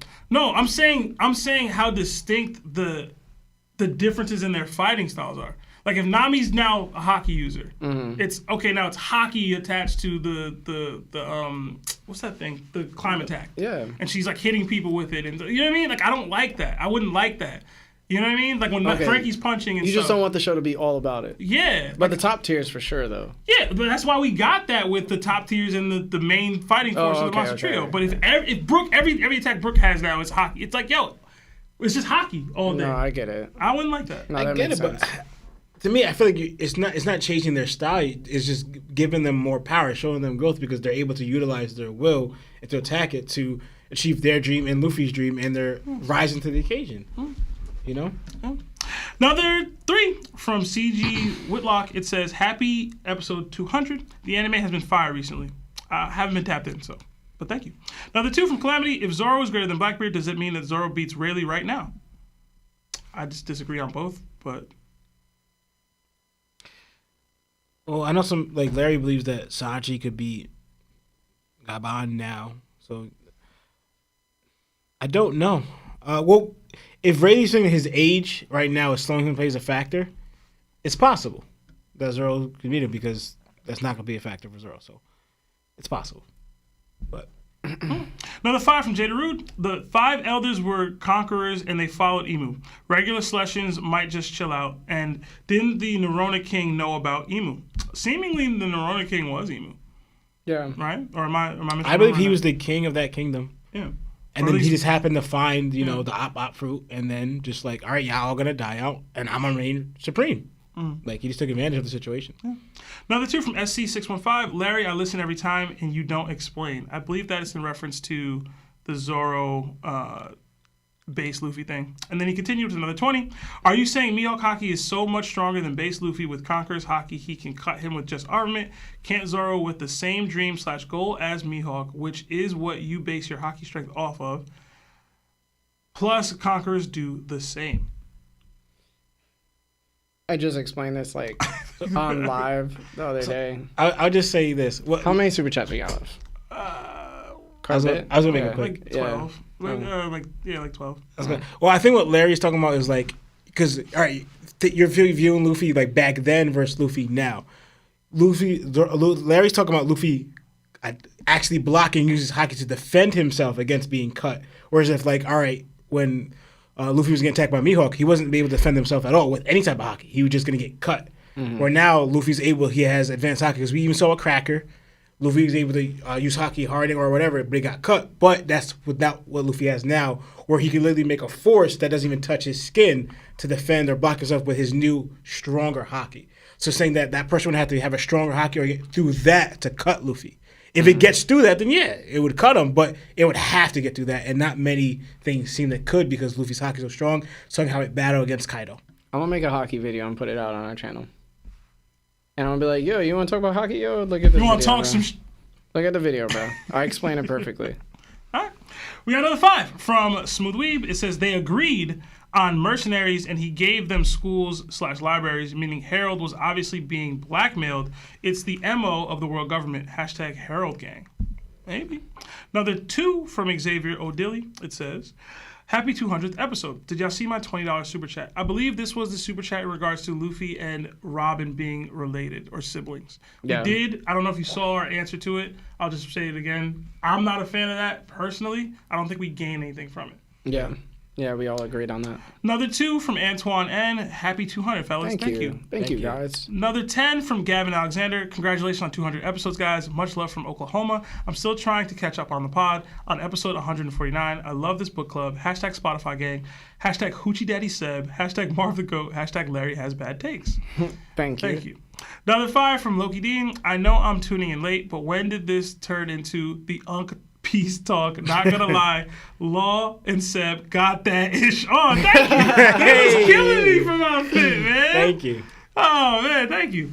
Another 1 month at Nakma status from Joey Danko. It says, I enjoyed that solo stream, Larry Bear. # kissy emoji. Thanks, man. Yeah. Another Nakma joined the ship in Jose Felix. Another 10 from Jai Jackson. It says, congratulations on chapter 200. Episode 200. Let's keep it going for another episode 500. Thank you for all the great content, and shout out to Larry for tapping into Oda's observation hockey with his theories. # topped forever. # bald gang. Thank you. Thanks, man. Another 2 from Luis Lopez. Asami without her electric gloves versus Ty Lee without her chi blocking. Who would win? Ty Lee. That's an Avatar reference. Damn, we still got. All right, I gotta lock in. Alright, yeah, I got Ty Lee. Another 2 months, Nakama status from London Chase. Larry was cooking with his emu theory despite tax. Thank you. Another 12 months from Most Hated, Nakama status. Yo, been gone for a bit, but happy 200. # Thank you. PBL Sebi, thank you. Another 2 from Okage. We gotta start charging Larry tariffs on these takes. Another 20 from Lennon Chase. Naruto is faster than light naturally, can make almost infinite clones who are all almost equal, complete Rasengan with nature chakras, tailed beast, god chakra, and would have Conqueror's haki if he had haki, in my opinion. That's just me. It's a compelling argument. I'm going to just tell you that boy weak, because I'm petty and ignorant. So, And also, such is life. they're doing, that's the speed of light thing was pre-time skip. So they're way past that now. But I don't know. I didn't watch Naruto. I didn't finish Naruto. That boy weak. Another 5 from Quinn Harris. Do y'all think Luffy could beat Sanji and Zoro 1v2? I want to give them respect and say no, but man, Luffy go crazy. No. Yeah. I'm undecided, I'll be honest with you. Most definitely. I want to say no, but I feel like deep down in my heart I want to say yeah. Another 5 from Kyoshiro. It says Haku Crystal Ice Mirrors was the speed of light, and they was kids. LOL, love you guys. Were they? Who? I'm not too sure if they were. That was a long, Who's long that? time ago. Haku, the boy girl one from The this lady village. boy. Yeah, lady boy. Zabu's his little Can we team. say that, Marv? Marv doesn't know. He said Okay. no. So, yeah, that guy. Or that whoever. They. Shout out to Haku, man. Them. Yeah. Another 20 from Hour. Officially Human. Happy 200, guys. To the guys who dragged me into One Piece, ready for 200 more. Who do you think is more likely to make it to the end of the series? Dragon or Sabo? Hashtag Larry tax over IRS. Both. That's not the Sabo. question, bro. Sabo. Yeah, Sabo. Yeah. Another 5 from I'm Dreadhead Luffy. It says, at what point in time do y'all believe Luffy was able to beat Old Man Whitebeard, Dressrosa, End of Whole Cake, or End of Wano? I'm gonna go End of Wano. I'm gonna go End of Wano. I'm gonna go before End of Wano, but like sometime in Wano, around the rooftop time. I don't know. Around He that got one rooftop shot by time. Kaido. It's the end of Wano. I said rooftop, not the beginning of Wano. I'm saying when he was in the rooftop, Rio, etc. Yeah. Yeah, it's the end of Wano. Because End of Wano is like Gear 5th. I'm saying I think he could, when he was boxing Kaido before Gear 5th, I feel like that version of him could probably beat him. Sebastian, you do realize on top of the rooftop, Luffy still got one shot by Kaido at a point. No, he didn't. Yeah, he did. Morris, you don't know what one shot is. No, he did. You don't, bro. No, you Sebastian. don't. You don't. No. He did not get... Rooftop Luffy did not get one shot by Kaido. He did. All right, bro. All right. Anyway, another 5. From Jadaru, Oda had to explain how Haki is invisible when he realized if Zoro used it, he would have to cut off his own arm. Oh, yeah. What? Oh, wow. Because it's black. Yeah. I mean, he yelled at his arm when it turned black. Yeah, he did. Wow. Because of Emma. Really? We got another $1 from Christopher Stewart. He said, you know we don't do that around here. Thank you. Another 2 from Jadaru. Who cookout you been to? Who had a better dad, Dofi or Sabo? Better? Yo, better? It's not even. It's Dofi's dad, bro. I agree. It's Dofi's They're dad. both not great. He tried to teach him values. At the minimum, he tried to teach him values. He just went about it in the wrong way. He was a bad parent as far as protecting your kids and not leading them through some stuff. Fair. But Fair. he still tried to teach him some Yeah. stuff. Like, what's his name? What was Sabo's dad's name? I forget. Outlook? Sabo's dad was Outlook. Yeah. Outlook only cared about him. Outlook was And a his regular status? dad in real life. Yeah. Crappy dad. Get out of my house when you're old enough or take over. Stop. Like, he was like, yeah, you got everything, bro. You got food, you got clothes, you got a house, Outlook roof over just your didn't head. want his kid trapping, bro. He was That's just a like, bro, reasonable why you thing. keep running these streets? That's a reasonable thing. Why? But he was still trash. Don't get twisted. He's still trash. Why you want G-Unit sneakers? All right, we got another 5 from Zodiac Drident. Yo, boys, first time paying the Larry tax. Love what you do.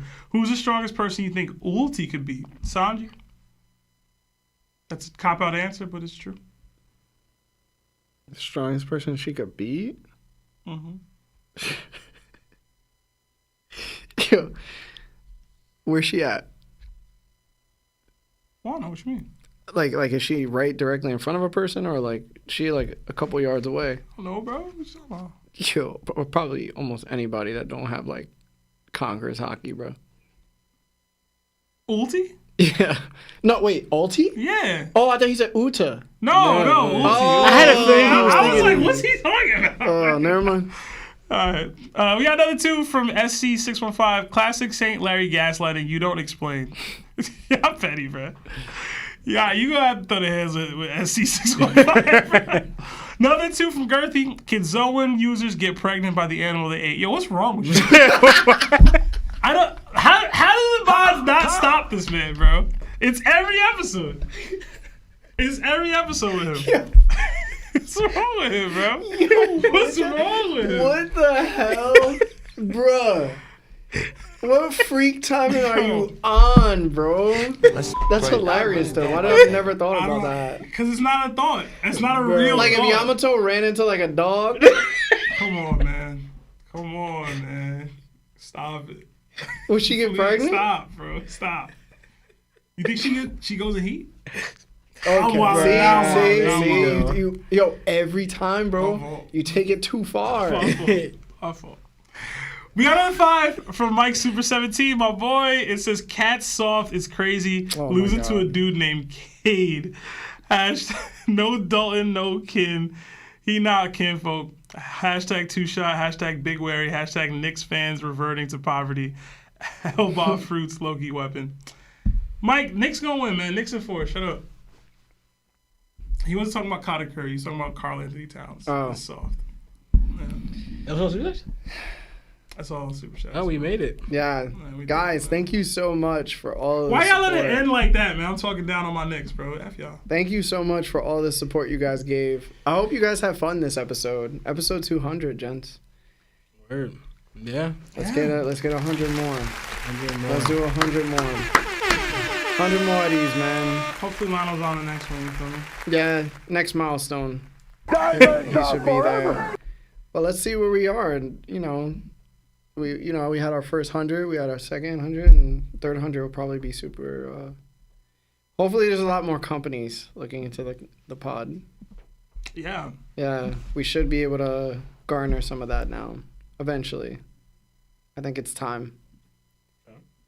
Boys. Almost at 100K on Instagram followers, 130,000 on Snapchat. No, not Snapchat. 130,000 on TikTok.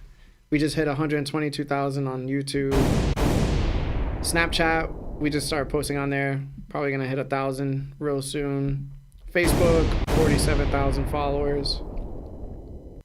It's only a matter of time, man, where the expenses are paid, with partnerships. So That'd be nice. more love to that. But thank you so much, guys. We appreciate you. Like I said, I'll be doing an early review of the chapter before it comes out, I guess. My thoughts on it from whoever tells me about it. And it'll be behind Spotify subscription and YouTube membership. So if you're not subscribed or on YouTube members, you might want to do that now. But other than that, thank you, Marv, for another episode. And listen, guys, my name is Larry. Lawrence. Seb. And Lionel, and this is That One Piece Talk. China!